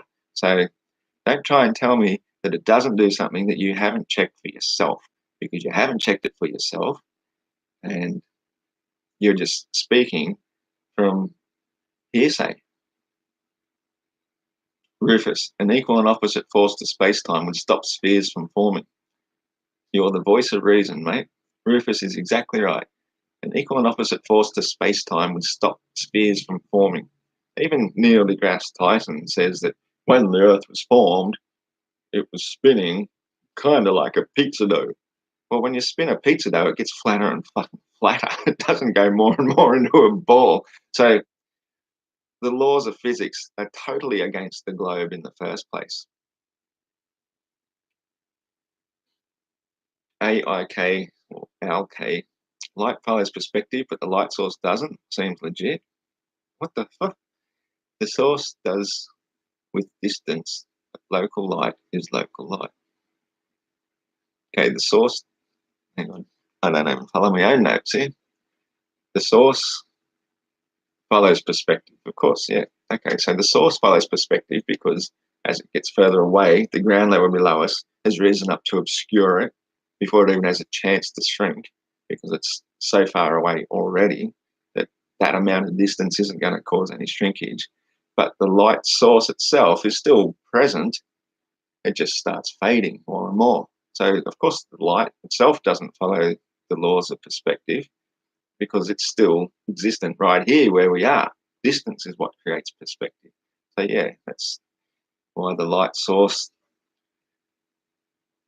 follows the laws of perspective, but light doesn't, because light exists where it exists. Crazy eye, if you took the Earth and flipped it upside down, would everybody fall off? Well, this is another sort of one of your moronic comments that come from globe heads who have no idea the concept of what flat Earth means. As I said earlier, and I'll say it again, flat Earth is the concept that everything in the universe obeys the laws, frequency and vibration, density and buoyancy. So the physical plane that we are on is the physical plane. There's nothing underneath this except something even more and more dense. We don't know how far it goes. Maybe 8 miles is as far as we can go before drill bits can't even penetrate any further. 8 miles is our maximum level of density that we know of. Everything above it is lighter.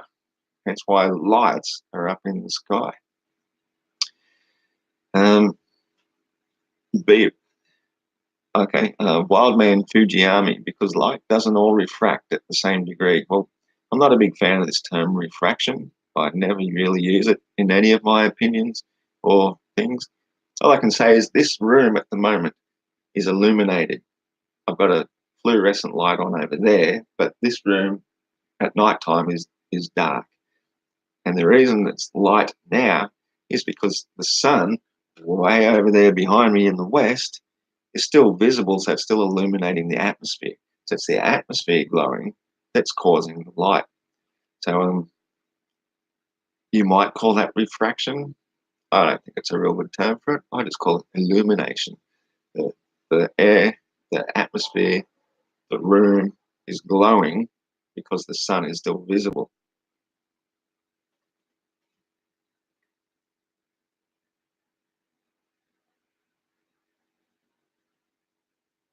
Oh, God.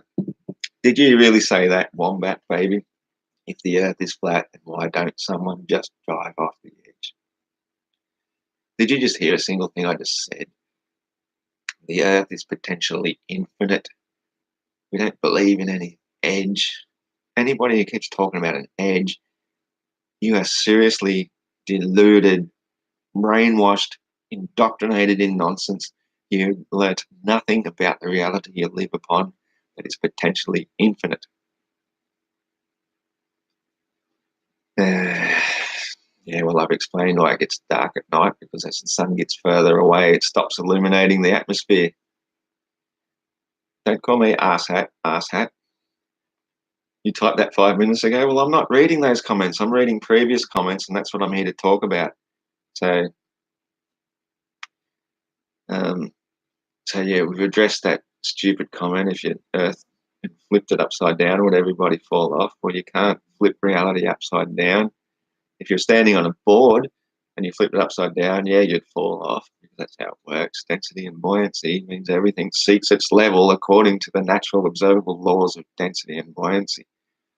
Wild man Fujiyama, because light does not refract the same degree, just that. Beavis 6363, the sun gets far away and then keeps going west in a big circle.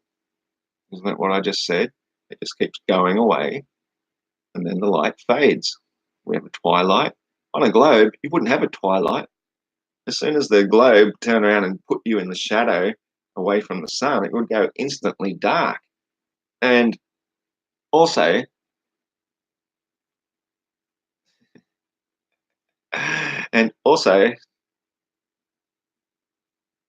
not only would it go instantly dark where you are, but the sunlight is still hitting the rest of your universe, isn't it? We're just this tiny little speck, 93 million miles away from your big blazing sun. It should be illuminating the whole galaxy. Why would we have night on a globe? It should just be dark on the surface, but everything else should still be illuminated, and all you'll see is this tiny speck of blackness created by the Earth's shadow. We don't see that. We have a real serious night because the sun is sufficiently far enough away, it stops illuminating the atmosphere, and we can see the stars where we once lived in our giant trees. So, no, not trolling, mate. How about that sun is shining on the other side of the planet? Have Ross heard of time zones? Drop that in here too from a bit further along. Ah, okay. Yeah, so how is... I don't even understand what he's saying here. Do I know Botful? How about the sun is shining the other side of the planet? Have Ross heard of time zones? Well, yeah, that's what I've explained. Wherever the sun is, as it's going around above us in this 25,000-mile circle it takes around us, where it is local noon. So your true noon is wherever midday is directly above, and it will appear north or south from you, depending on your latitude and the seasons. As I say, the higher it goes, the more we come into winter here in the south, the more you guys go into summer. Even though the sun is still furthest from us, you still get your summer because it's more direct light. So your time zones are created by where the sun is, and you got 6 hours either side of that is where your sunset and sunrises are. So it's really not that hard to understand how time zones work on a flat Earth with a local sun. You people think that we're just this pizza disc in this galaxy is a fucking idiots, completely indoctrinated idiots that have no idea what you're talking about.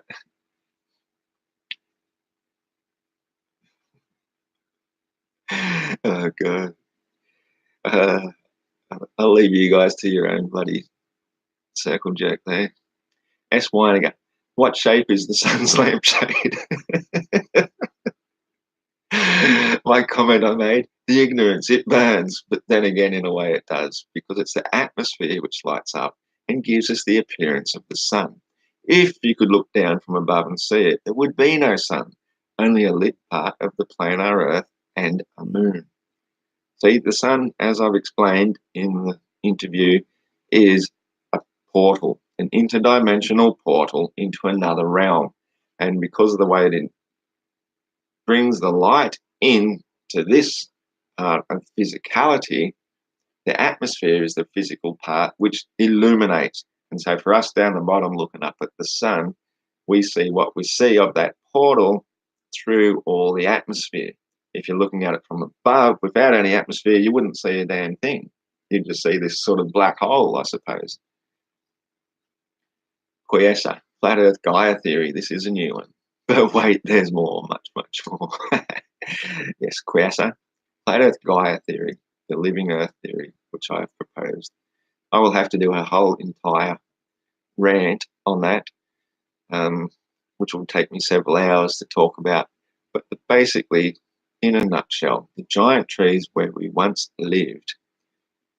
I don't know if you've ever seen pictures, like I've got plenty of pictures when I was in the Philippines where you've got a lot of orbs appear in the photograph. These orbs are departed souls. I'll say that again. These orbs are departed souls. The orbs we see in the sky are departed souls. The stars are the great illuminated ones, the powerful ones. And when we lived in these trees, we lived in amongst the stars. We lived with these stars amongst us, the glowing orbs, the departed souls, the great ones who watched over us, who would speak to us. We could talk to them directly. This is why we still to this day have a star at the top of our Christmas tree to remind us of where we're going when we become Christ consciousness and the stars descend from heaven and live amongst us. You heard it here. Alex Alfred, they put the moon up there to mock us. As I say, this could take up the rest of the video because here's the Reader's Digest version. Something bad happened to the giants because of us, so they raged against us, fully raged. This could be when the continent split from the perfect egg yolk it once was. Australia looks like it's been flipped upside down with a giant rock, Uluru, placed in the middle to keep it from ever coming back again like a giant paperweight. Now, when I walk around the headlands, and when I sometimes, very rarely, a couple of times I've been out in a boat, and I look at the shape of our headlands, the way that the angles of the rocks and that are, it looks as though Australia has been through a massive, massive cataclysm in the past. And Uluru doesn't make a lot of sense. It's as though some people call it a spaceship. Well, I don't think it's a spaceship. I don't think there's such a thing as space. But it looks, as I just said there, as though the giants who raged against us took a giant big rock and just went blam on the middle and said, "You're staying there now, Australia." As I said, once upon a time, the entire Earth was a perfect cosmic egg. We, the land, basically grew in this beautiful, perfect, divine circle. And some major, major cataclysms have happened in the past. And you can see how the continents would all join together in a much smaller Earth. Somebody's done that on YouTube where it shows if you made the Earth a lot smaller and took out all the oceans, we become this small little Earth. But where did all the water come to make this big water ball? No, they spread out like that. That's where all the earthquakes and shit come from, because we're like floating icebergs in a way. Earth is big, they're not plates, they're big floating massive icebergs, which is a little bit above the water. And the more we keep shedding all our stuff into the oceans, the more the oceans are rising and the more we're losing our land.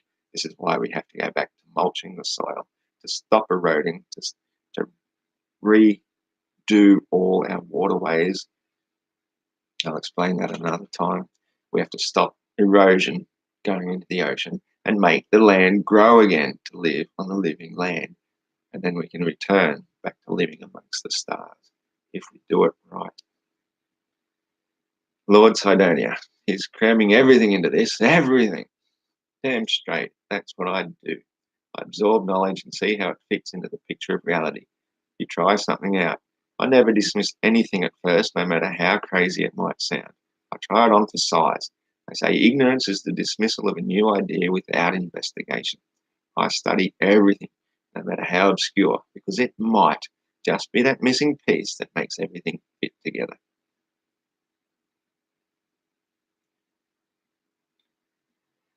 Haley Mew says, "Why do all flatheads look homeless?"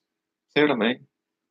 You judge us on our appearance, and you're having a slur against people who are living closer to God than you ever will. Hating you. Who the hell do you think you are? Because you live in a home, because you're a debt slave, you're looking down on those who have escaped the debt slavery and have no other alternative. Why don't you take them into your home then rather than look down upon them? That is just so, so wrong in every way. Flat heads. And come on. We are the consciousness of this planet.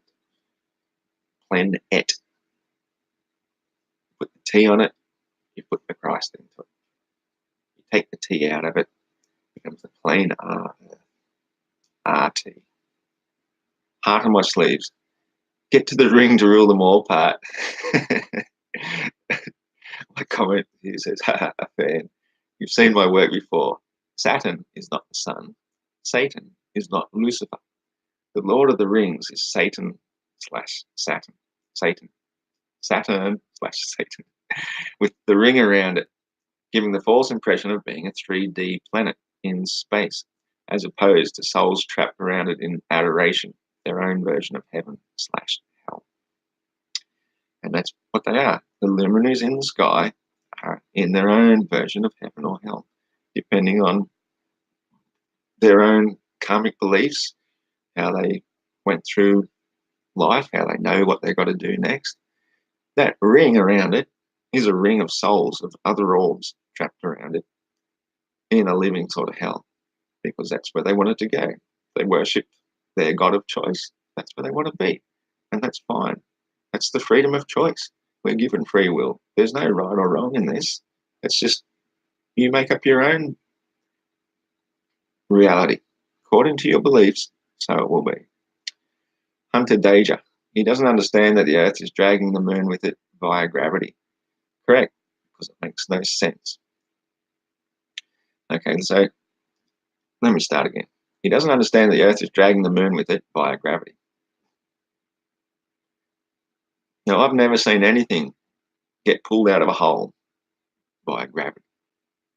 If you attach a rope to it and it holds on tight, you might be able to pull something out. So this idea of gravity pulling makes no sense at all.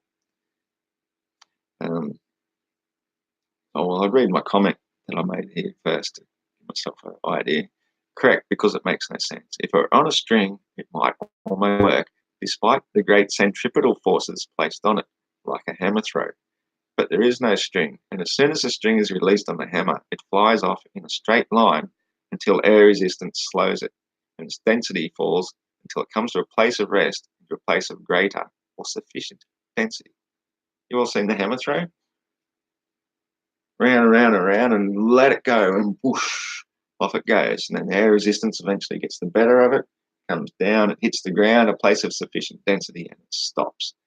So how the hell does a moon spinning round and round without a string get pulled by nothing except attraction and mass? It just makes no sense whatsoever. If it's the big floating bauble for helium set in motion around us in a place of no resistance, it can make sense. James Harvey, he has no concept of relative speed. I knew someone would start on that, hence why I got onto it later. It totally went over John's head, so I'll say it again. Not moving together. One actually stopped, the other moving. You can call something whatever you fucking like. It doesn't mean it's a reality. This theory of relativity, as I explained in the interview, you've got one train standing still at the station. Another train comes speeding by at 40 miles per hour. Relative to each other, they're going 20 miles per hour to each other. In reality, that train is standing still. That train is moving 40 miles per hour. That's reality. So you can't use a theory of relativity to explain away what you see in reality.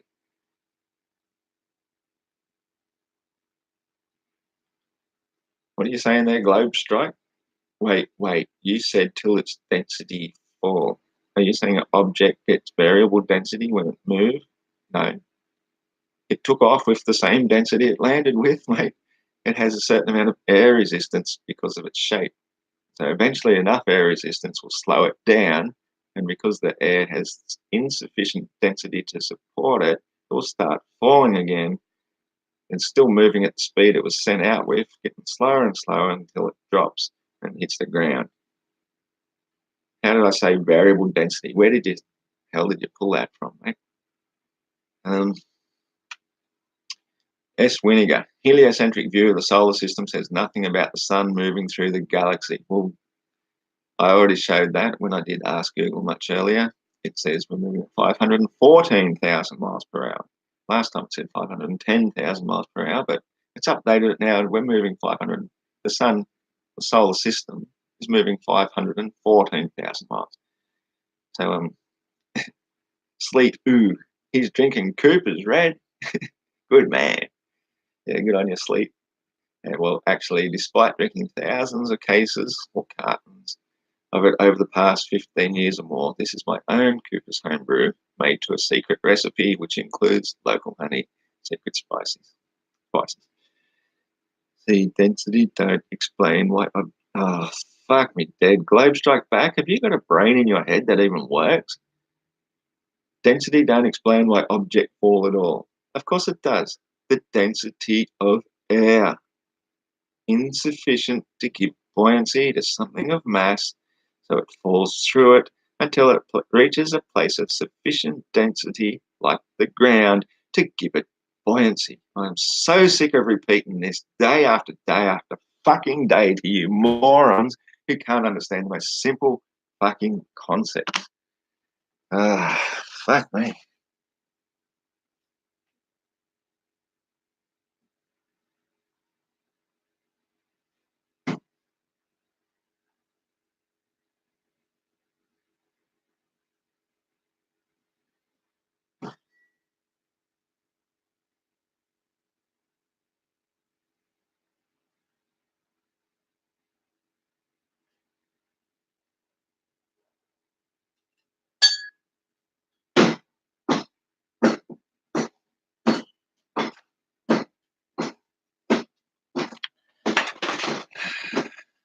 Buoyancy is created by gravity.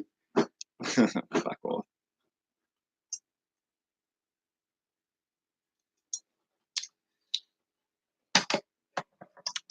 Why can't you morons understand such a simple concept?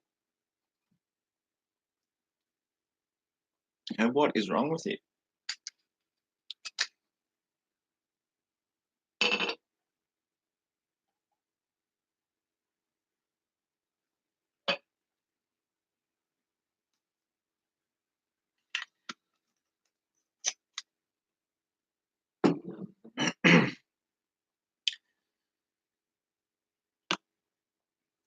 We can't understand it because you were just wrong. It's not me wrong.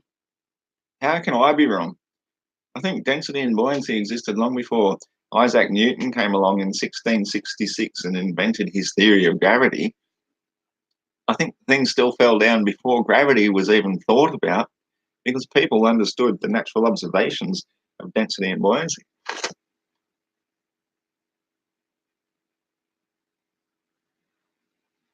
I'll tell you why two objects of different density fall at the same speed, because it's not the attraction of mass. They're falling through the same density of air. So give or take air resistance, they fall at the same speed. But you drop a feather,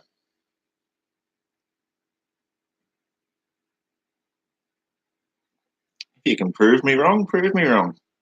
If you drop a feather in the density of air, a feather has some amount of buoyancy. In that, you remove all the air in a vacuum, there's zero density. And the feather falls at the same speed as a bowling ball. So it's definitely not attraction of mass, it's the rate of falling through different densities. It's really fucking simple if you put your mind to it.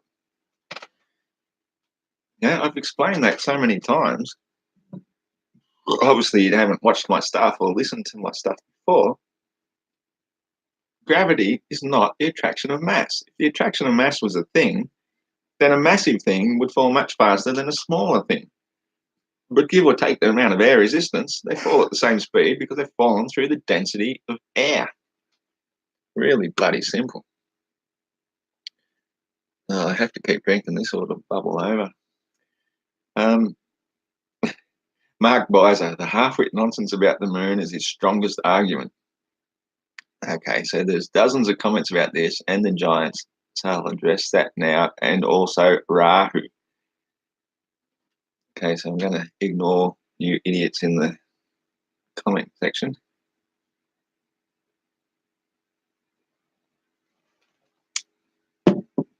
So this is my best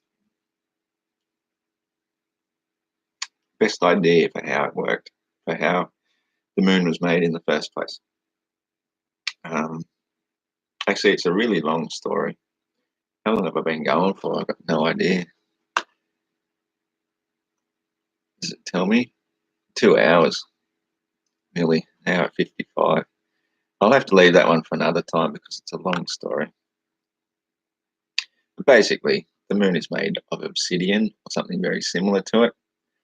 And when they first made the moon, the people that made it, the giants that made it, to mock us because we were worshipping the sun as God rather than being the son of God, they said, well, we'll give you a false God in the sky to mock you because when you lived up in the trees, which they demolished when we lived with the stars, we could see the sun forever. Somewhere along the line, we fucked up. And whatever we did to fuck up, which is probably eating an egg, it's told to destroy not that which God has created. The giants got really, really pissed off because that's right, they made the moon. Because once upon a time, when we were able to live forever, when death never existed, some of us kept on growing. So we became the giants. They are us. Just as you can see today, crocodiles that live longer and longer get bigger and bigger. That's what we also used to do. That's just how it used to be. So the giants got really pissed off as this little people who created this sin because it caused a really big rift in existence somehow or another. And so they were so pissed off at us for what we did that they came to destroy our world, and they said, you want to worship the sun as God? Well, we'll give you a sun that you can worship. And so they created something to mimic the sun out of the dirt of the earth that they melted down in huge furnaces, pretty much like glass or obsidian. You can call me narcissistic if you like. I'm just telling you how it is. It's not like I wanted to do this. It's not like I chose to take this path, but I have to do it because I'm the one who can do it. So they melted down all these raw materials, which they strip mined from this place we now call the Grand Canyon. And then obviously, because they had to make it in a hurry, as it cooled down way up high in the atmosphere, just like bubbles coming out of a mud pool or something, that's how the moon is covered in craters.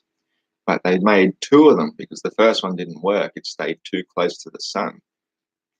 And because it's so close to the sun, just like the new moon, you can't see it at any given time whatsoever. Just like when the new moon is so close to the sun, there's like about a 36-hour window where it's completely invisible. And because then this moon is put up here to mock us, to say, this is where we once used to live amongst the trees, in these giant trees we once lived in, where the sun never set, where it never rained, where we lived in perpetual paradise. After the destruction, and we lived in eternal darkness for so long because of all the trees being burnt and so forth, and that's why only mostly nocturnal animals survived. That's when we befriended the dogs who came there to protect us, living on the scraps of the things that we could hunt, and they alerted us to predators and so forth. Well, the first moon they made, which didn't work properly, it is called Rahu, otherwise known as the dark sun. And every once in a while, on a full moon, it will come between the sun and the moon and block the sun's light from reaching the moon. That's when we get a lunar eclipse. So I just thought I'd mention that quite briefly to say why we have a lunar eclipse. And the reason we have a solar eclipse is because obviously every now and then the moon put up there to mock us because we called the sun Lucifer, God, instead of the son of God. It will actually eclipse the sun altogether and send all you ignorant people into another mad panic again, or at least did in days before. Alex Alford says, they did real science back then, quoting me. And yes, back in the time, this is him saying, Alex Alford, they did real science back then. Yes, back in the time when we thought gays needed to be cured. Good point, but still, we've known for thousands of years because of shadows of sticks, is your best argument. I won't say much about gays, but I will say this. Statue of Liberty. It used to be on an island, Staten Island, I believe, and it's in Queens. Now, you think about that for a second. You've got your Statue of Liberty holding the flame, representing the sun, and you call it Lady Liberty, where it's actually a masculine symbol. It's actually, again, Lucifer, the light bearer. And you put it in a place called Queens. And what do we call gays mostly? Queens. And what's the biggest problem in the world these days? Gender identity. I wonder why. You put the Statue of Liberty in a place called Queens, you put a big masculine symbol. It's all part of the whole great deceiver's agenda to confuse us. It's with everything. Everything is the great deceiver's delusion. And all you people living closest to it, you're suffering from the influences of this mass mind.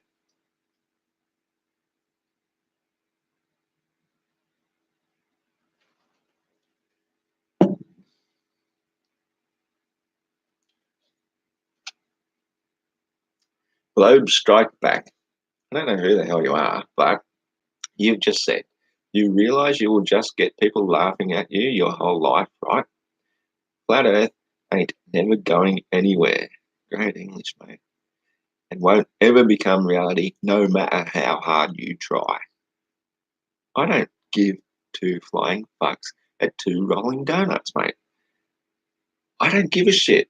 I'm just here to tell the truth, and you can make up your own mind, and the people watching can make up their own mind. I'm not trying to make anything happen as far as what people believe.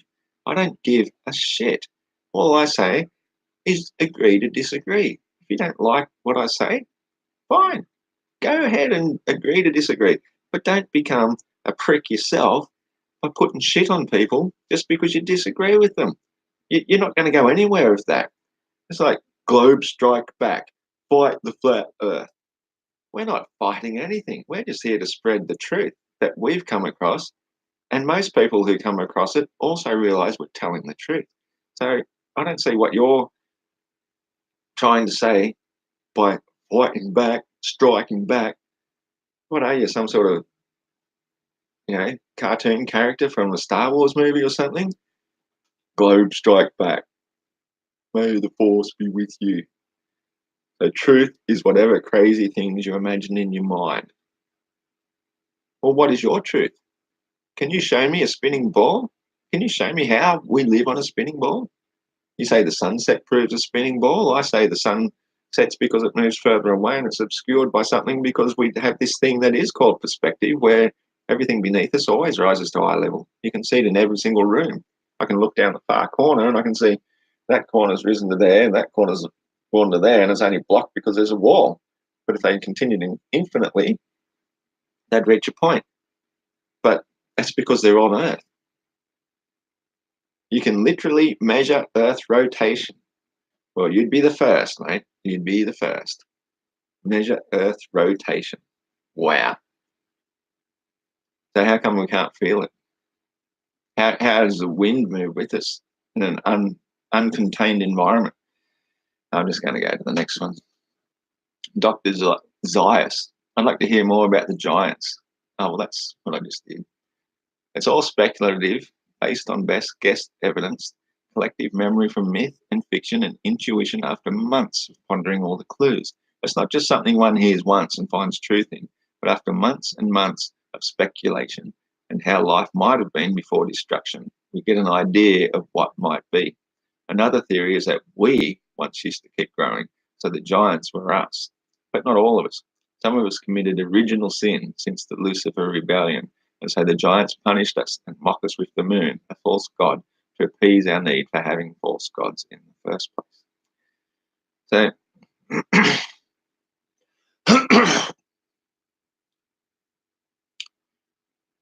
the first, what's the first? No, down thousand of TM every day by a mass-produced device. Lol. I think you need to go back and learn some English, mate. I got no fucking idea what you're saying. All you need is a laser ring gyroscope. Easier now.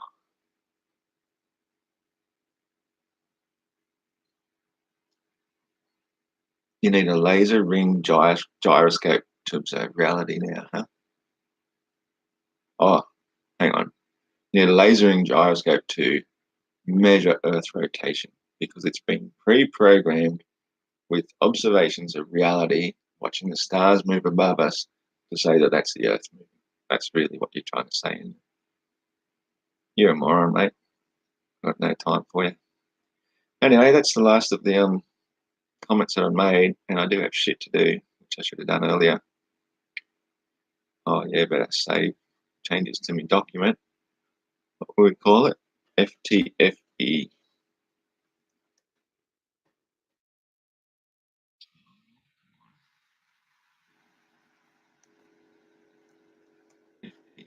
FTFE. It's called comments. Do it. Saved. Pre-programmed. Lol. No, definitely not. That bullshit is. Use a real gyroscope. Go out into space yourself and show us how it's moving. Nobody's ever done that. Not only lasering gyroscopy do measure angular speed.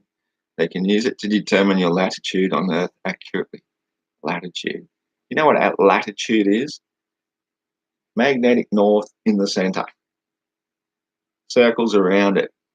East and west. East, west. See this? You know what that's called? That's a compass. You know what they do? They draw circles around the center point.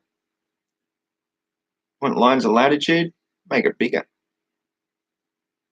Hit the equator, you've reached the sun. Go further, they go a bit pear-shaped.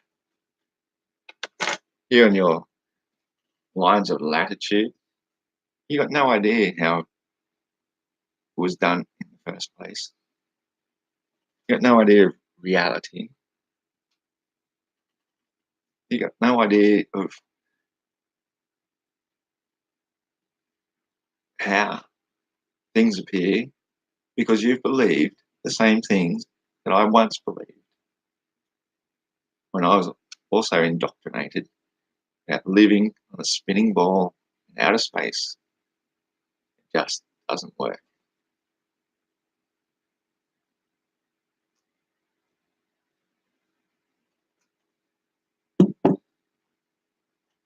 Yes, I know what latitude is, idiot. You missed the point. Every latitude have different angular speed in 3 axes. Well, that made so much sense. Every latitude have different angular speed in 3 axes. What? X, Y, and Z. This is what your heliocentrism is telling you, that you're spinning, you're speeding, and you're chasing the sun. Is that your 3 axes? How can every latitude have different angular speed in 3 axes? You know where you are right now? Where are you? Can you feel in your latitude different angular speed in 3 axes? Do you even know what you're talking about? You take a 3-axis gyroscope, measure the angular speed around every axis separately, and bingo, you get your altitude. work perfectly. Holy shit. What language did you grow up speaking? Filipino or something? What the hell is deperately? Latitude, I mean. Ah, you still didn't say what deperately is. You take a 3-axis gyroscope. What the hell is a 3-axis gyroscope? What, 3 circles spinning around each other? Why not just look at reality, mate? Why not just see? Can I feel motion? Is the atmosphere moving at 1,000 miles an hour with me? Does it make sense? Why am I always looking at the same stars all year round when I should be on the other side of the sun looking the other way? Yeah, I knew you meant separately. I was just having a go at you, you moron.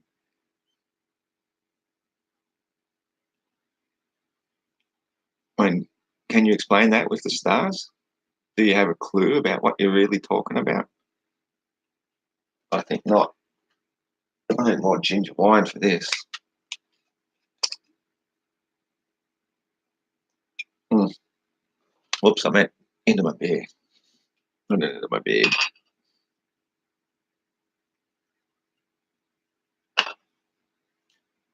If you never had Stone's ginger wine, yeah, don't know what you're missing out on.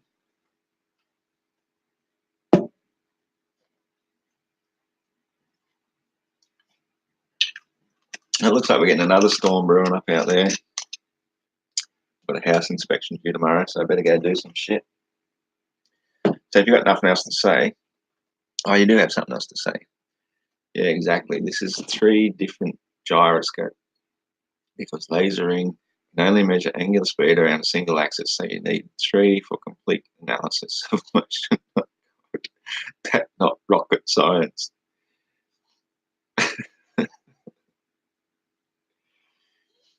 Okay, then you play with your little spinning gyroscopes. I've got no time for gyroscopes. Honestly, I would like to see somebody show something in reality, not just gyroscopes. I remember going down to the beach down at Byron one time, and probably about this time of year, they bring out this gyroscope where people can get strapped into it and they get spun around and around. And that's about the only time I think you'll ever feel any spin. Ah, good, we've got somebody new. Reality check, the face of mental illness. Okay, well, what does the face of mental illness have to say for itself? Every time you point a finger at me, you have 3 pointing back at thee. Don't forget that, will you?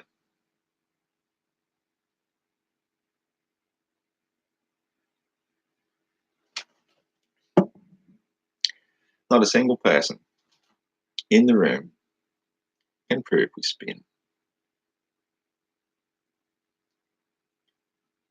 Plug it. You plug it, it will measure angular speed.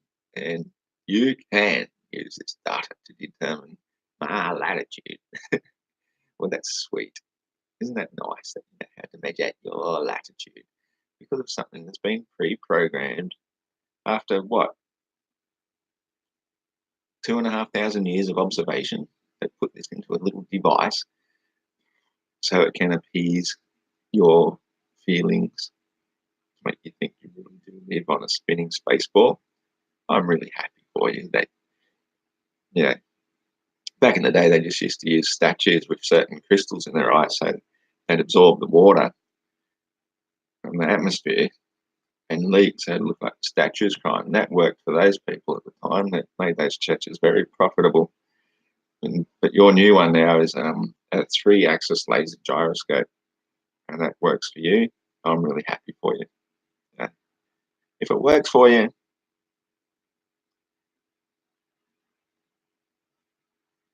it is pre-programmed to determine your latitude. That's what it's made to do, isn't it? You know, it's taken a long time to get to this level of scientific bullshit that fooled you into believing what they want you to believe. How can you pre-program something to know where you are on Earth? Well, it's only made of gyroscope. Oh, I think you said it's got lasers in it, didn't you? Oh, did you mention lasers? And you have to plug it in? Did you plug it in? Why would you plug it in if it's just a mechanical gyroscope, you moron? You globe heads, you are so funny. I laugh and laugh at you guys. Give me something serious. Give me a real reason to believe in the globe.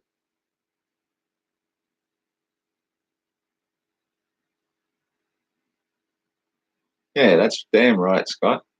Using a three-stage mechanical gyro for level over a spinning sphere is nonsense. Gyros have stability in space along a particular axis, useless for level over a spinning sphere. You nailed it, mate. Yeah, laser gyroscope. Mechanical gyros proved a non-rotating flat Earth years ago. Hoorah! That's exactly right. Come on, guys. Get into this globe strike back. Fucking mental head in his bloody black cape and helmet. What's he think he is? The Darth Vader or something? Use the Force, Luke. No, I am your father.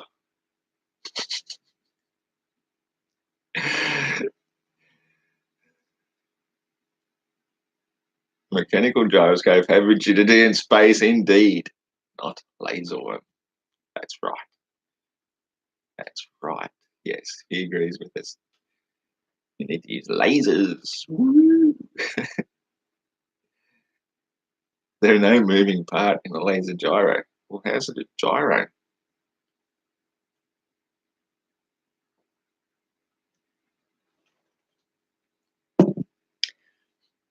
I heard a very interesting thing yesterday while I was out doing shit, mowing lawns and stuff, about why the Mandela effect is happening and who's doing it. So I don't know if I agree 100% with it, but I like it. It's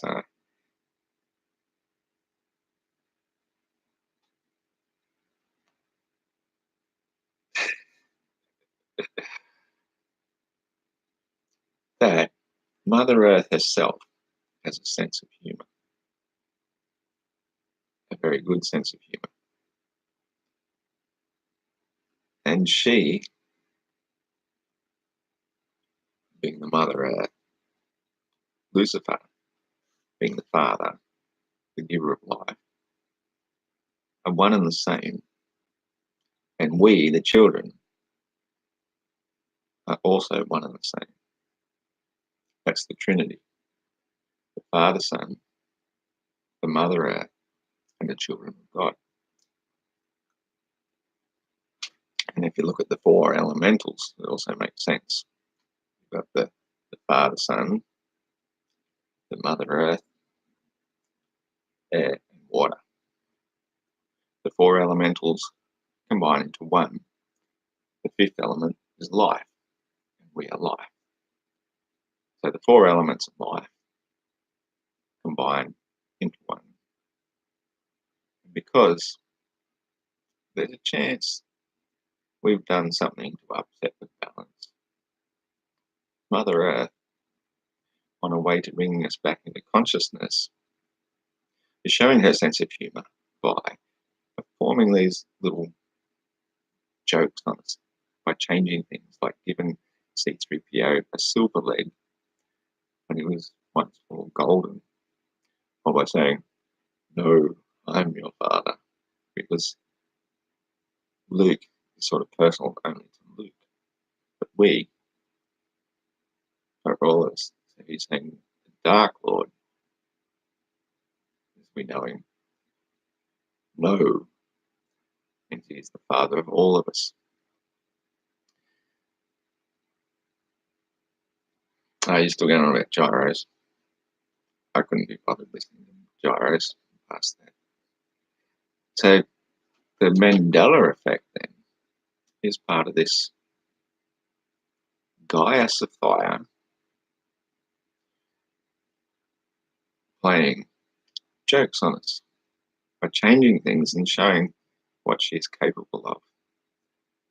And if we use our collective consciousness together, we can ask for whatever we want, and she will give it to us as long is we ask the right thing.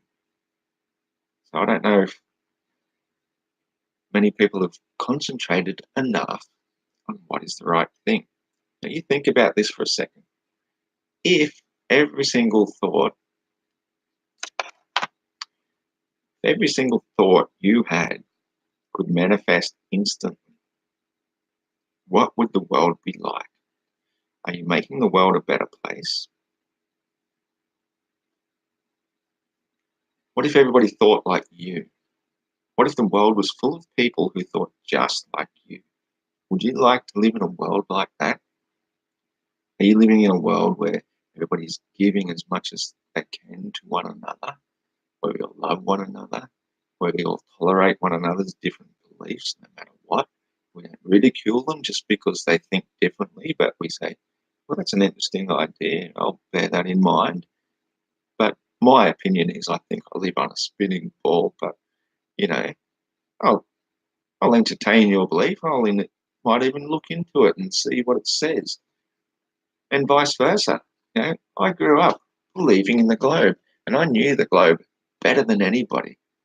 Honestly, I used to say to my friends when they had a birthday, I'd say, "Oh, happy birthday!" Or "You've had 15 trips around the sun now," and they'd look at me and go, "Oh yeah, never really thought of it like that."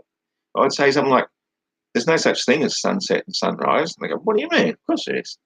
Sunset always sets and rises." I said, "Well, no, it's just Earth spin. It's just Earth's been creating the illusion of sunset and sunrise, but that's what we call it. It's simpler to call it sunset or sunrise." That's what I used to believe. I was fully into the heliocentric model. So you can't try and tell me I don't know shit about what I've gone out to debunk. So telling me I'm insane or on the face of insanity, all that sort of shit. Point a finger at me, you're not looking at the three pointing back at thee. What else have we got here? Finally, a bit of conversation. So because you don't understand how technology work, mean it is stupid now, you are simply ignorant, man. Thanks, Globe Strike Back. That's great words of wisdom. Admiral Crunch, chuckling psychopath on the internet versus every scientist on the planet. Well, okay, I actually will address that, Mr. Crunch. Not very much admirable about what you said. Chuckling psychopath. I mean, you know what a psychopath is? Obviously not. On the internet, well, yeah, this is how we communicate these days. We don't have to send somebody out on horseback to tell the news. I can talk to you directly. Every scientist on the planet. Do you know that for a fact? Obviously not, because there are hundreds and hundreds, if not thousands, of scientists who have always been against this view of heliocentrism. But you don't know that because you don't know them, because they're a bit afraid to speak up because they used to burn heretics at the stake. I don't know if you've ever considered what it's like to be tied up at a stake with a big pile of sticks beneath your feet and burnt alive, but this is what people have had to endure for thousands of years. And we've finally reached a point now where we can speak to the multitudes without fear of persecution. And if something does happen to me, you will know why. It won't be because of something I've done wrong. It will be because they found some loophole in the law and locked me up, or whatever it is that they're going to do. So these scientists, are they really scientists? What original idea or thought have they ever come up with? Have they ever done something groundbreaking? Or are they just trained in the ways of what they are trained to do by the people who have removed all the true knowledge, burnt all the books, destroyed you know what? They've had that. It just shits me what has happened to our human knowledge, what they've done to destroy it all, to come to this narrative today so that they believe we live on a spinning space ball. Not one of them investigate it. They're indoctrinated in it. They learn it and they teach it. They don't know any better. It's not their fault necessarily, but they should know better.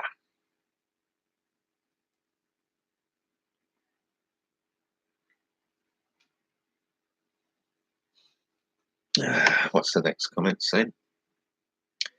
But so ignorant, only global. A ring, Alaska says a ring laser gyro should be affected by the ether, just like our stars, maybe. Yeah, I'm sort of in two minds about that. Like the ether. Yeah, nah, but a ring laser gyro, I'm not buying it. A mechanical gyro, mechanics is reality. A computer generated electronic device, it'll do whatever it's programmed to do. So, I think the stars have just always traveled around us because that's what you do. When we were living amongst the giant trees up amongst the stars would just come and say hello. And this is why when you're born under a particular star sign, the stars are present, witnessing your birth as you came into becoming an air-breathing physical creature, a human being. That would be your star sign. And that particular angel would be the one who watches over you your whole life. And so you become a particular admirer, you might say worshipper, but that's the house or the sign that you follow. So now that we're down on the ground so far from the stars, we're now considered, if you follow astrology, to be insane. It's unscientific. No way. The star sign is basically the constellation that the sun was in at your time of birth, which for me was Cancer, the home sign of the sun, where the sun is at its absolute peak, furthest away from us, shortest day of the year here in the outer perimeter, and it's ruled by the moon, the 6 and 9 symbol, the sign of the crab, and it's also the yin and yang symbol, where we find perfect balance. So this is what we're doing now, is we're finding perfect balance. We had thousands of years knowledge wiped away from us, and now we have to come to a place where we make sense of it all again and restore the balance and bring back life to Mother Earth. We've got to stop paving over her. We've got to stop dumping our shit into her. We've got to stop mining her precious fluids out of her and minerals. And we've got to stop dumping the shit into the streams. We've just got to use our heads and build up the soil again and stop doing whatever the fuck we've been doing to make this place such a place of insanity, where when somebody comes along with a voice of reason, you call him the insane one.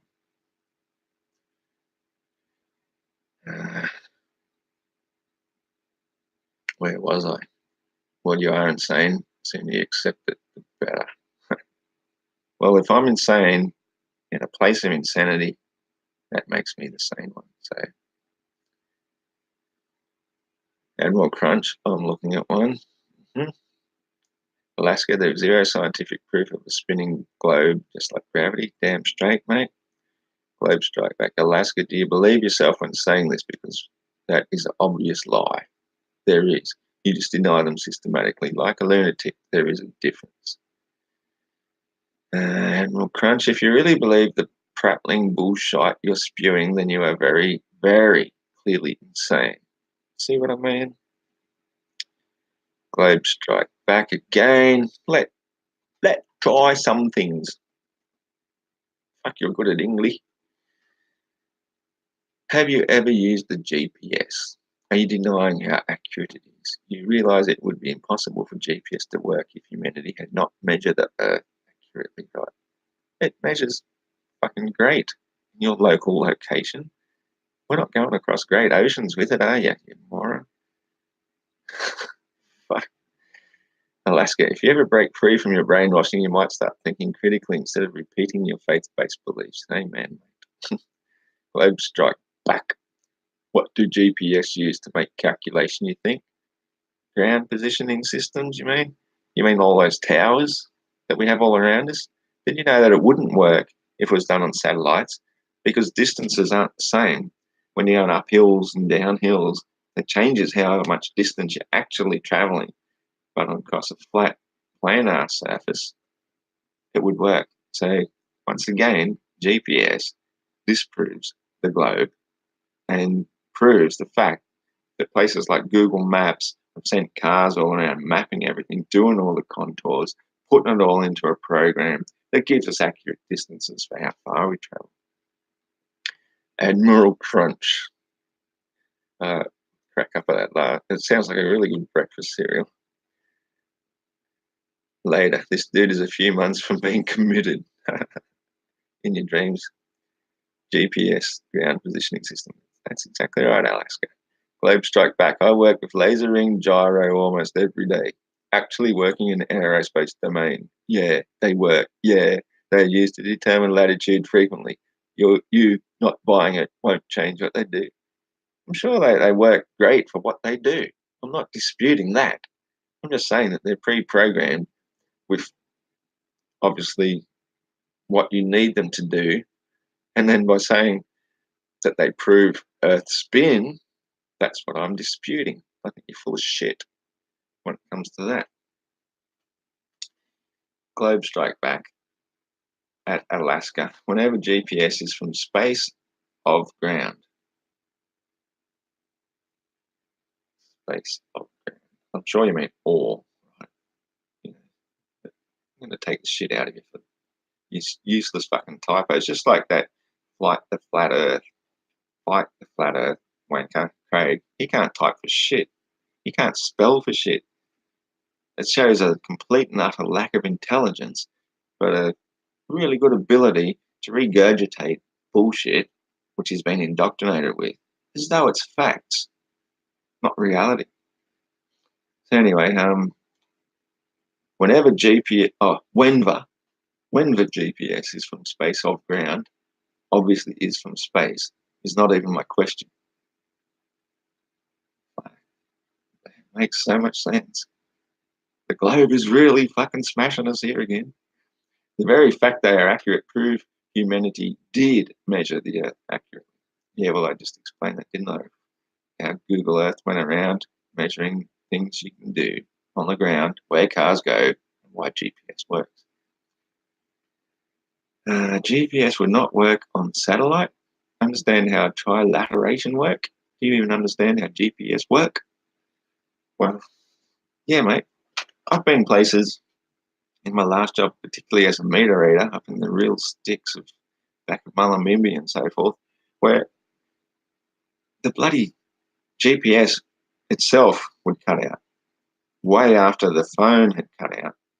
Now, if the phones work off satellites, obviously they don't because they need to keep installing more towers everywhere. But GPS is slightly more different. It still needs those towers because it still works off a radio signal, just a weak radio signal. It doesn't need the strong ones, which you need to be able to send voice over vast distances. In my current job, we do use radio, which works over local distances. And once you go around the hill and over the bend a bit, that radio cuts out as well. But the radio that the GPS works on is a completely different frequency. It's much higher. And between the towers, it usually works. But sometimes you go somewhere where even it cuts out and you don't even have GPS. So it's obviously not satellites because the satellites would be shining down on every part of your so-called planet equally and would never cut out. Never. And yet, when you go out of range of a tower, it does. So why do your satellites so selective only to populated areas near towers? What's your answer to that, Mr. Globe Strike Back?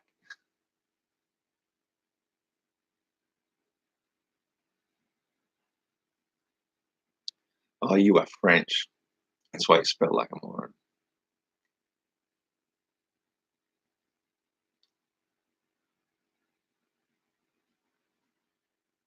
Space is fake. How can one have a pressurized spinning atmosphere system existing adjacent to an extreme vacuum? Damn straight, Alaska. They can't. They don't have answers for that. They'll just say gravity. Gravity explains it. There's no resistance in space. It's not a vacuum. It's just nothing.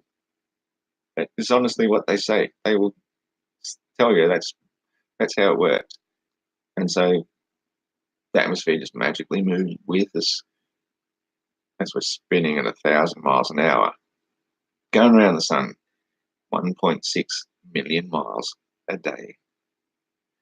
A journey which would take an ordinary plane 2 days to go around the Earth once, which is just what we do daily once without feeling a damn thing. As the sun itself is going through the galaxy with this entire solar system 514,000 miles per hour, as I just recently found out from Mr. Google. I used to think it was only 510,000 miles per hour. That's the last time I asked Google how fast it's moving, but it's 514,000 miles per hour now. Okay. Globe strike back. Yeah, I know you're French, mate. Everything about you is French. I can see it in your accent. Alaska, you know, pressure gradient are things, right? What do you think create pressure gradient? Gravity. Hey, Pete. Good to see you back, mate. Ross, is that beard or nipple hair? Well, it's not coming out my nipple, is it, mate? Don't want to see my nipple hair. It's reserved for my lady. GPS receive a packet of information containing time and location and use the difference in time to measure its distance, form the point of origin. Yeah, that worked with satellite as well. Oh, hang on. How the fuck did the French speak again? I'm not even going to try and do a French accent. Receive packet of information containing time and location and use the difference in time to measure its distance, form the point of origin, from the point of origin, obviously, that's what I'm going to say. Yeah, that worked with satellite as well.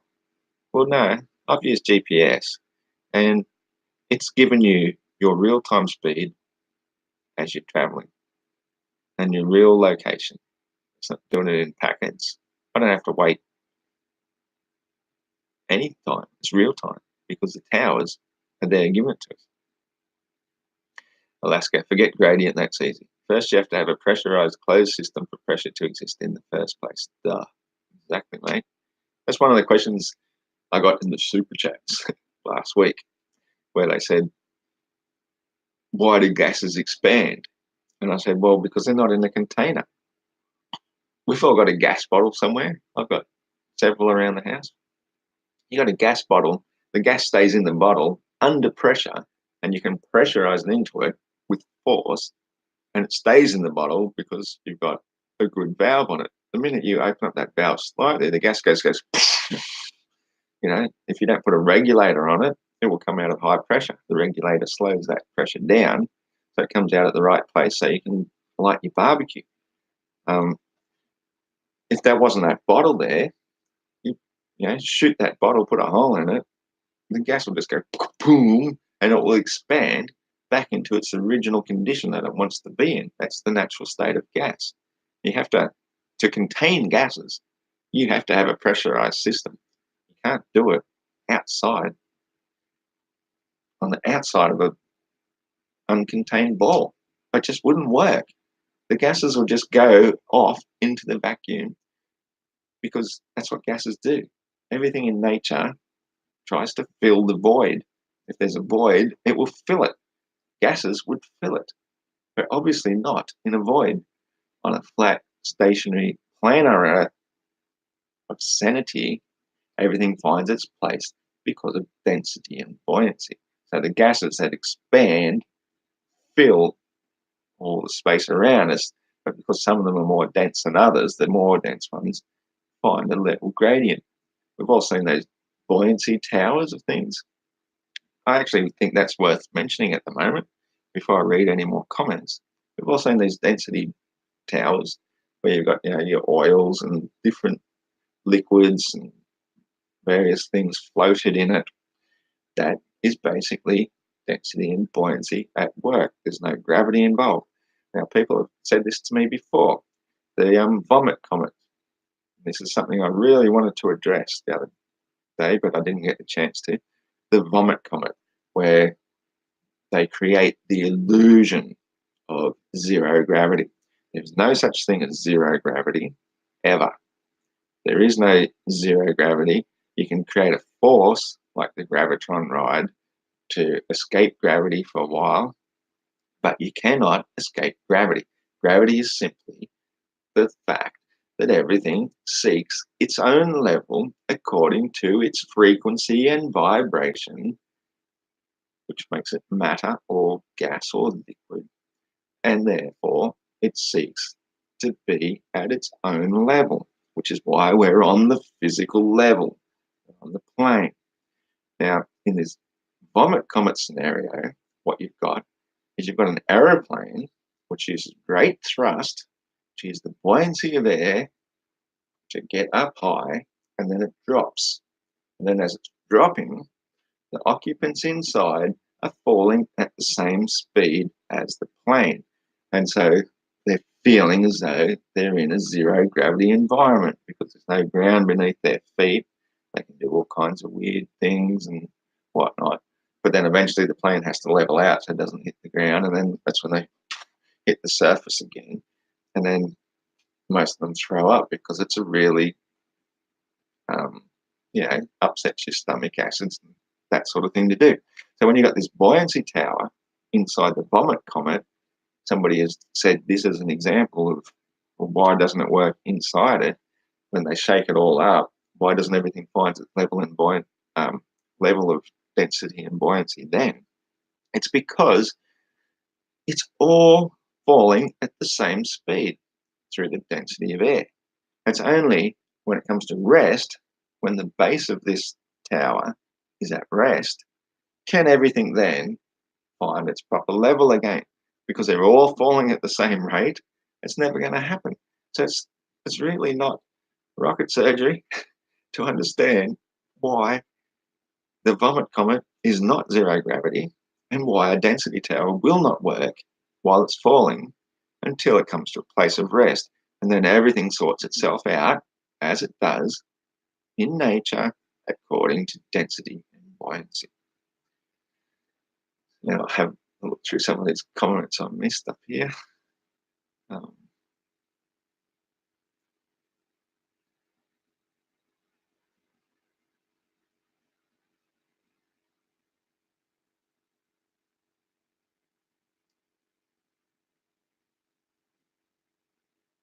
Yeah, I agree with that, Mr. Alaska. All GPS satellites do is send their location and time. The broadcast is over and over and over repeatedly in the shape of a numeric packet of information. Yeah, well, that's right, Mr. Globe Strike Back, but it happens on land. You know, my father-in-law, ex-father-in-law now, he was a Swedish big man, big merchant sea captain. That's what he did for a living his entire life. He was a merchant sea captain. He might have spent a few years on land as a, what do they call it, a stevedore, but mostly he was a merchant sea captain. And he said that this is how ships work. They use GPS, which is ground positioning system. They don't go that far away from coasts. They never go across open oceans. They stay nearby, and they themselves become their own GPS tower because they're massive, big, tall ships, and other ships bounce off them as well. And he was the one who first opened my eyes like 10, 11, 12 years ago. We sitting there having coffee one morning, and he just came out and said, well, after all my years of being on the sea, I think the earth is flat. And I just like blown away. I'm like, what the fuck do you mean? All I could see is all this water rushing away and falling off type of thing. That was my first impression. And I couldn't get it. I was suffering from cognitive dissonance myself. He said, the earth is flat. And it wasn't even a conversation I could go into. It just blew my mind. I thought, he's insane. what is wrong with you? And then he starts saying, well, we go through like a Suez Canal. It can be 100 miles of perfect, straight, flat water. And I said, well, what about these places with locks and whatnot? He said, well, yeah, in the Panama you do because you've got elevation of land. But as you get back down towards sea level again, you no longer need those locks. It took me a long time to get over that conversation. I really thought he was insane.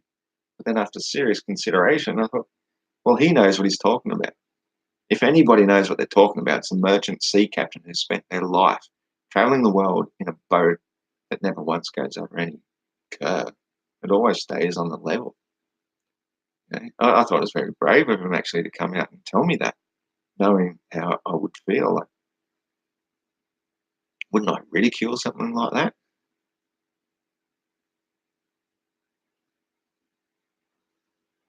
Okay, conversation's going a bit fast for me here. Oh, not really. You're so right, Alaska. You're nailing them. You're telling me that a vacuum creates a pressure gradient. Exactly. Strong, solid steel barrier walls can create a pressure gradient, not nothing. Globe strike back. Then receiver take this information. Use time to know distance. Then you know what is distance to a certain point in space. With enough of them, can determine location through triiteration. Yeah. Oh, actually, vomit comet simply put you in inertia state because object falling is inertial motion. Do you guys even know what inertia means?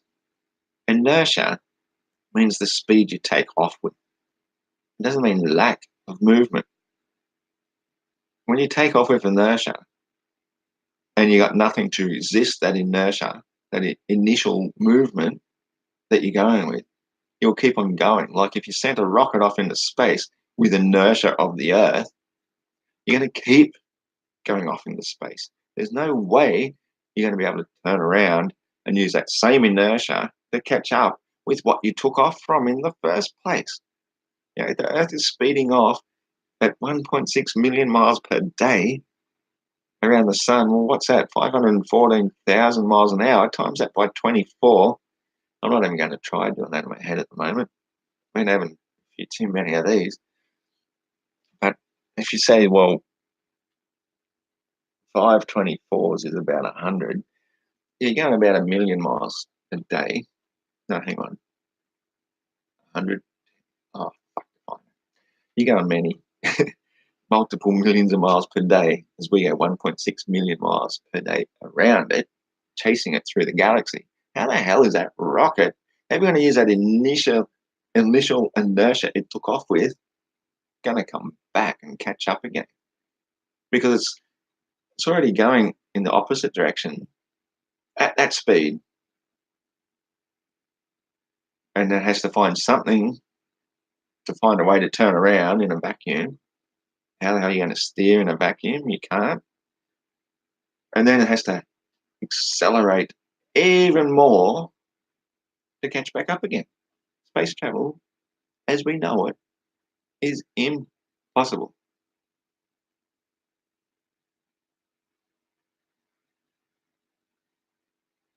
It remove weight, that's what it does. Come on, Frenchie. Get your head together, mate. You don't even know what you're talking about. You should go back and stick to the topic, that suits you. Obviously, flat Earth is well beyond you.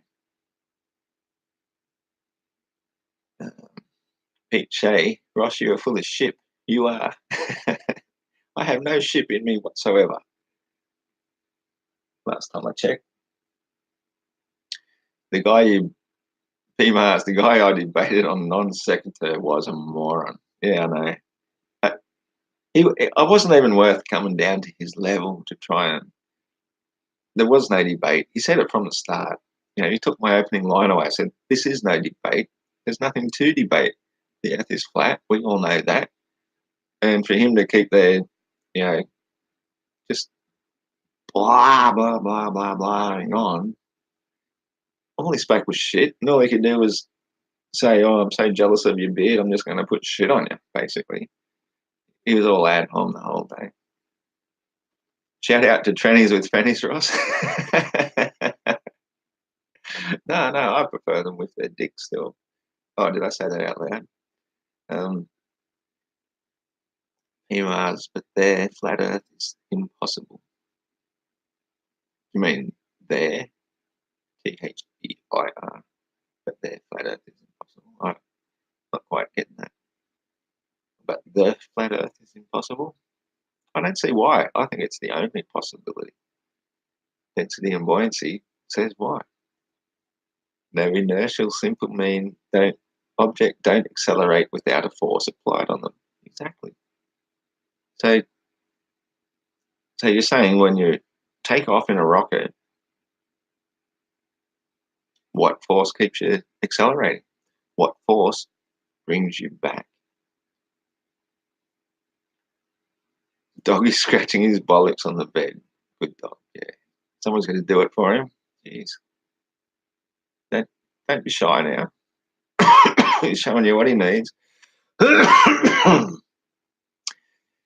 strike back, but I think I should not go this direction with you. You probably are too dumb to understand this. Should stick to classical physics, I guess.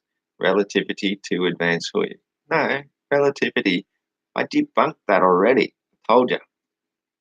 Two trains moving together at 20 miles per hour are moving zero relative to each other. One train standing still, moving zero. The other train moving past at 40 miles per hour relative to each other are moving 20 miles per hour relative to each other. That's what relativity means. But reality says the train standing at the station is still, it's moving zero. The train that is moving 40 miles per hour. That's reality. So don't try and put relativity into the middle of a discussion of reality, because relativity is bullshit. It makes sense only in a theoretical discussion, but in reality, it's meaningless. So what is real? Real is what you see and observe, Pete. Flat earthers don't believe in weight. Of course we believe in weight. It's a measurement according to density and buoyancy. And he is right, there is no debate. That's right, there is none. Buoyancy is gravity in the equation.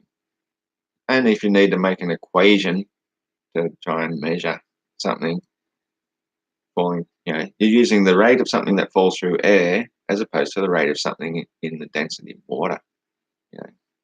If you really have to measure something, fine, use that gravity theory if you must. If you have to measure stuff, it doesn't make it reality. Weight is the most absorbable force there is. Exactly. Weight is mass times acceleration. No, it's not. Weight is density in the amount of space something is.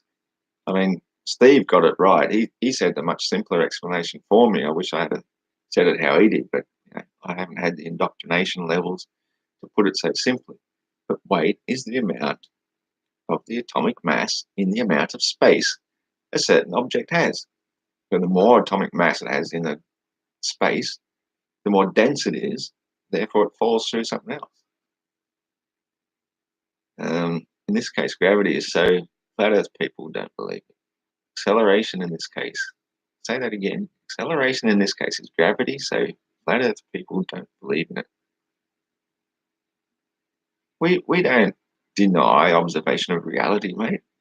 We just don't call it gravity. We don't call it attraction of mass. We just call it the rate of falling through the density of the medium that it's in. Gravity proves the Earth is a sphere, exactly. Yeah, you can't have a sphere without magical forces. So you're not debunk relativity, you're debunked. Don't even speak of what relativity is about. Yes, it does, Globe. I heard somewhere after the debate that you had a penchant for anal melons, Ross. Not saying it is, but is it? P. Mars might have suggested it. Anal melons. I'm not sure what an anal melon is. You seem to be the expert in this subject. Why don't you tell me all about it? You don't begin to understand relativity. Might not also, just saying. Oh, come on now. That density explanation is bullcrap. Density is simple, a measure of mass body. It don't have a direction. It don't have a direction except the fact of observable reality. Observable reality is science. I don't know if anybody ever told you that. That's what science is. You observe reality, and if you like, you can create measurements and you can create ways of explaining these measurements to other people so you can have formulas to describe it, but it is not in itself and of itself reality. Reality is density and buoyancy. And the thing of mass falls through a lack of density of air. If air had more buoyancy, we wouldn't call it air. We'd probably call it water, or we'd call it earth, something that has more density to it, which gives something buoyancy. The more air it has, the more buoyant it is. You take a ship full of nothing but air, it floats really well. You load it full of a heap of stuff which has no air in it, like great big cargo loads of shipping containers, it will sink further and further into the water. That's your formula for buoyancy. If you need a formula, it is what it is. For fuck's sake.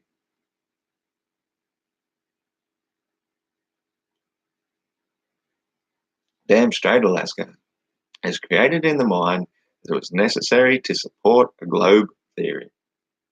The globe only works if. So I would say, the ancient Greek philosophers would say, well, what if the attraction of mass held everything to the ground? And I say, yeah, well, we can't prove otherwise. Maybe if we can go up into outer space and do some gravity experiments, we might be able to prove the theory of gravity, but you can't because everything you say is within the gravity well of Earth. Everything's down the well. And so what are you going to do? You're going to do a Cavendish experiment. Why isn't it that affected by the gravity of Earth then? Oh, because my Cavendish, he said it works because my fucking Cavendish. All you do is you're spouting things that you read in a book, out of a textbook, in a fucking church. That's all university is. It's just another version of a church, some sort of holy temple of higher learning. So you go there and you think you've been educated on something. You think you can do some more Cavendish experiments. It doesn't prove shit. Attraction of mass does not exist. Density and buoyancy explains why things fall. You fill a helium balloon, helium is lighter than air, the balloon rises, and it takes the path of least resistance to get where it's going. Same as when you drop something. If it's heavier than air, takes the path of least resistance, happens to be down. We call it down. We call the helium balloon going up, up. We don't have to invent fancy formulas and shit to explain why they do that. That's just what they do.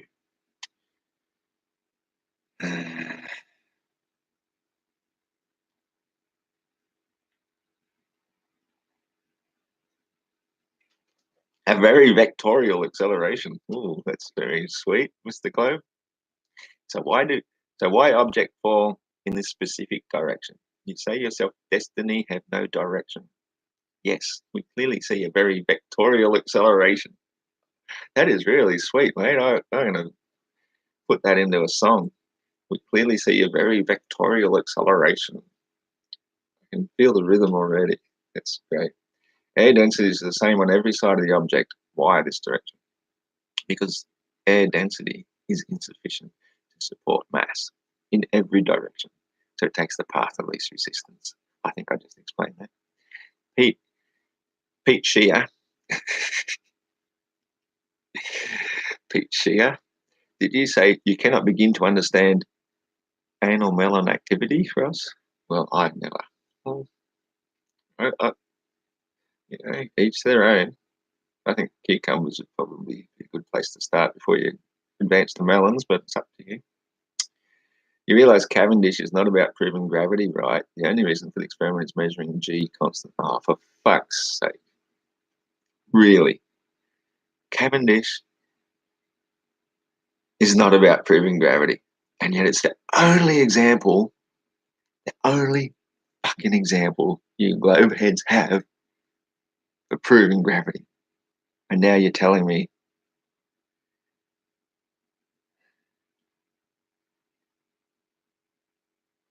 it's not about proving gravity, right? The only reason for the experiment is measuring G constant. My fucking Santa Claus. Negative electrical charges on or near the surface and positive charges increase with altitude. Yeah, there's that as well. But I still don't think that they necessarily have too much to do with gravity. Why do lightning bolts? Yeah, that. That. There's a lot of evidence to say that the lightning goes from the ground up. That one I'm not so sure about.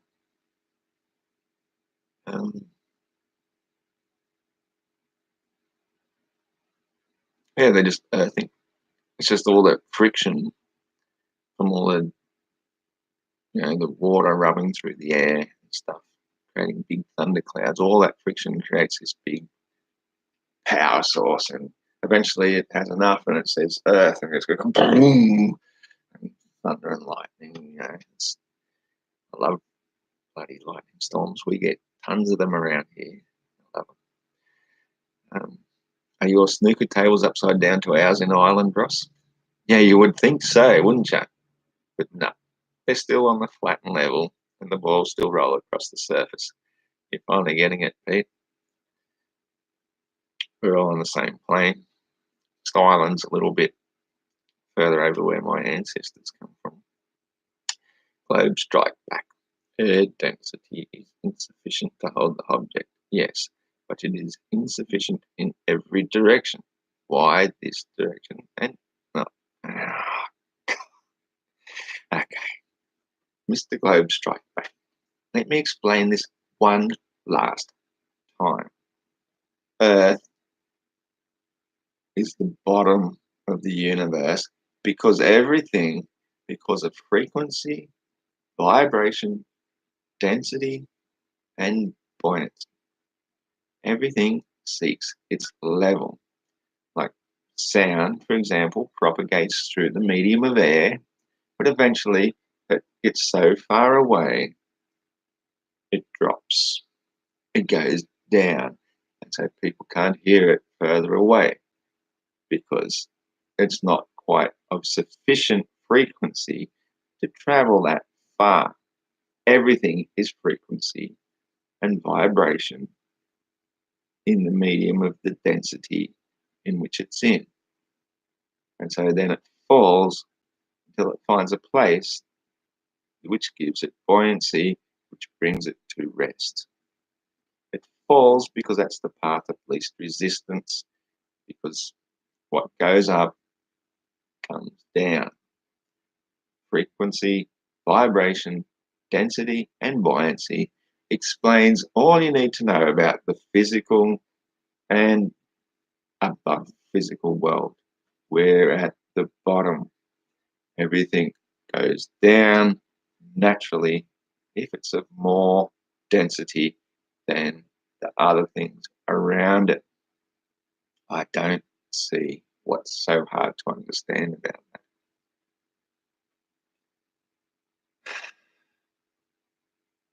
And Cavendish was to measure a G constant by creating an environment isolating Earth gravity so he could measure it accurately. Come on. The only way you could even come close to doing that is to be going way up high in the sky where you think gravity ceases to exist. But we know for a fact it doesn't. But we just don't have to call it gravity.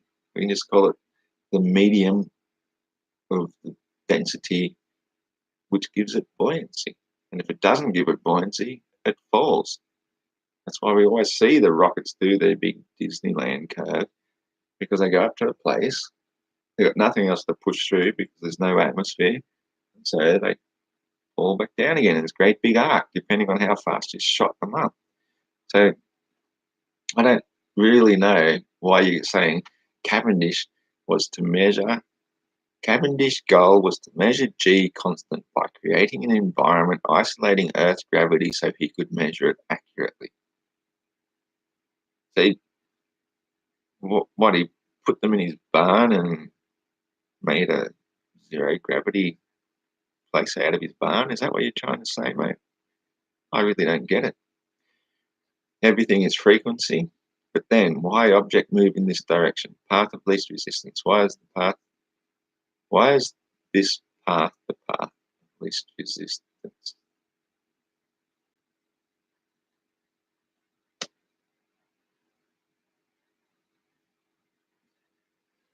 Because there's less stuff resisting as it's moving. Fuck's sake.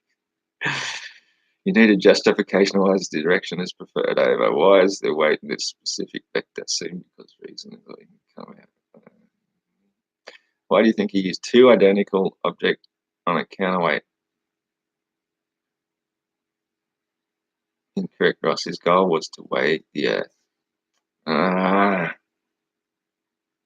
Pete's got it. He's onto this. He was measuring the weight of the Earth. He just attached some scales to it. This is funny. It's turning into a comedy show. Fuck, I've been going over 3 hours. I got shit to do.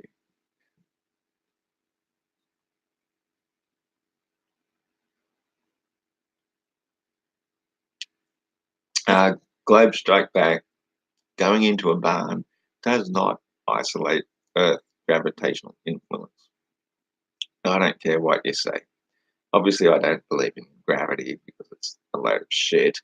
There's no evidence of attraction of force. As I explained earlier, the heavier object does not fall faster than the lighter object.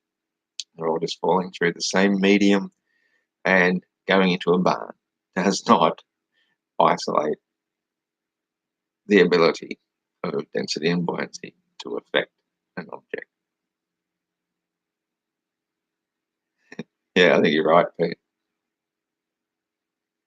Well, he cannot logically explain why objects fall in a direction over other one.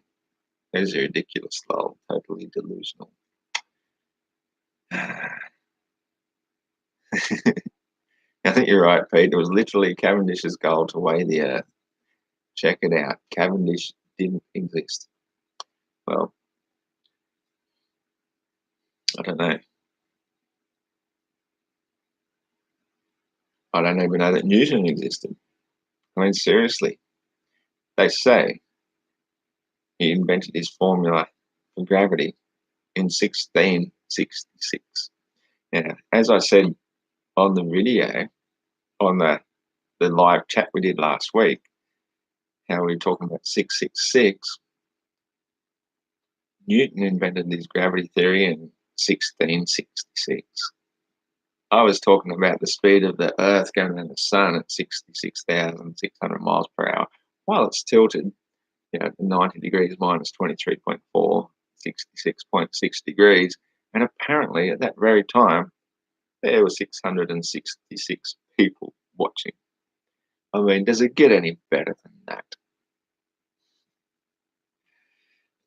Anyway, I've got things to do and I better go do them. It's been great talking, and I'll do this again next week if I get the chance. Take it easy. I don't care what you believe, flat Earth, globe Earth. Just believe in something that makes you happy. We'll all have a beer at the end of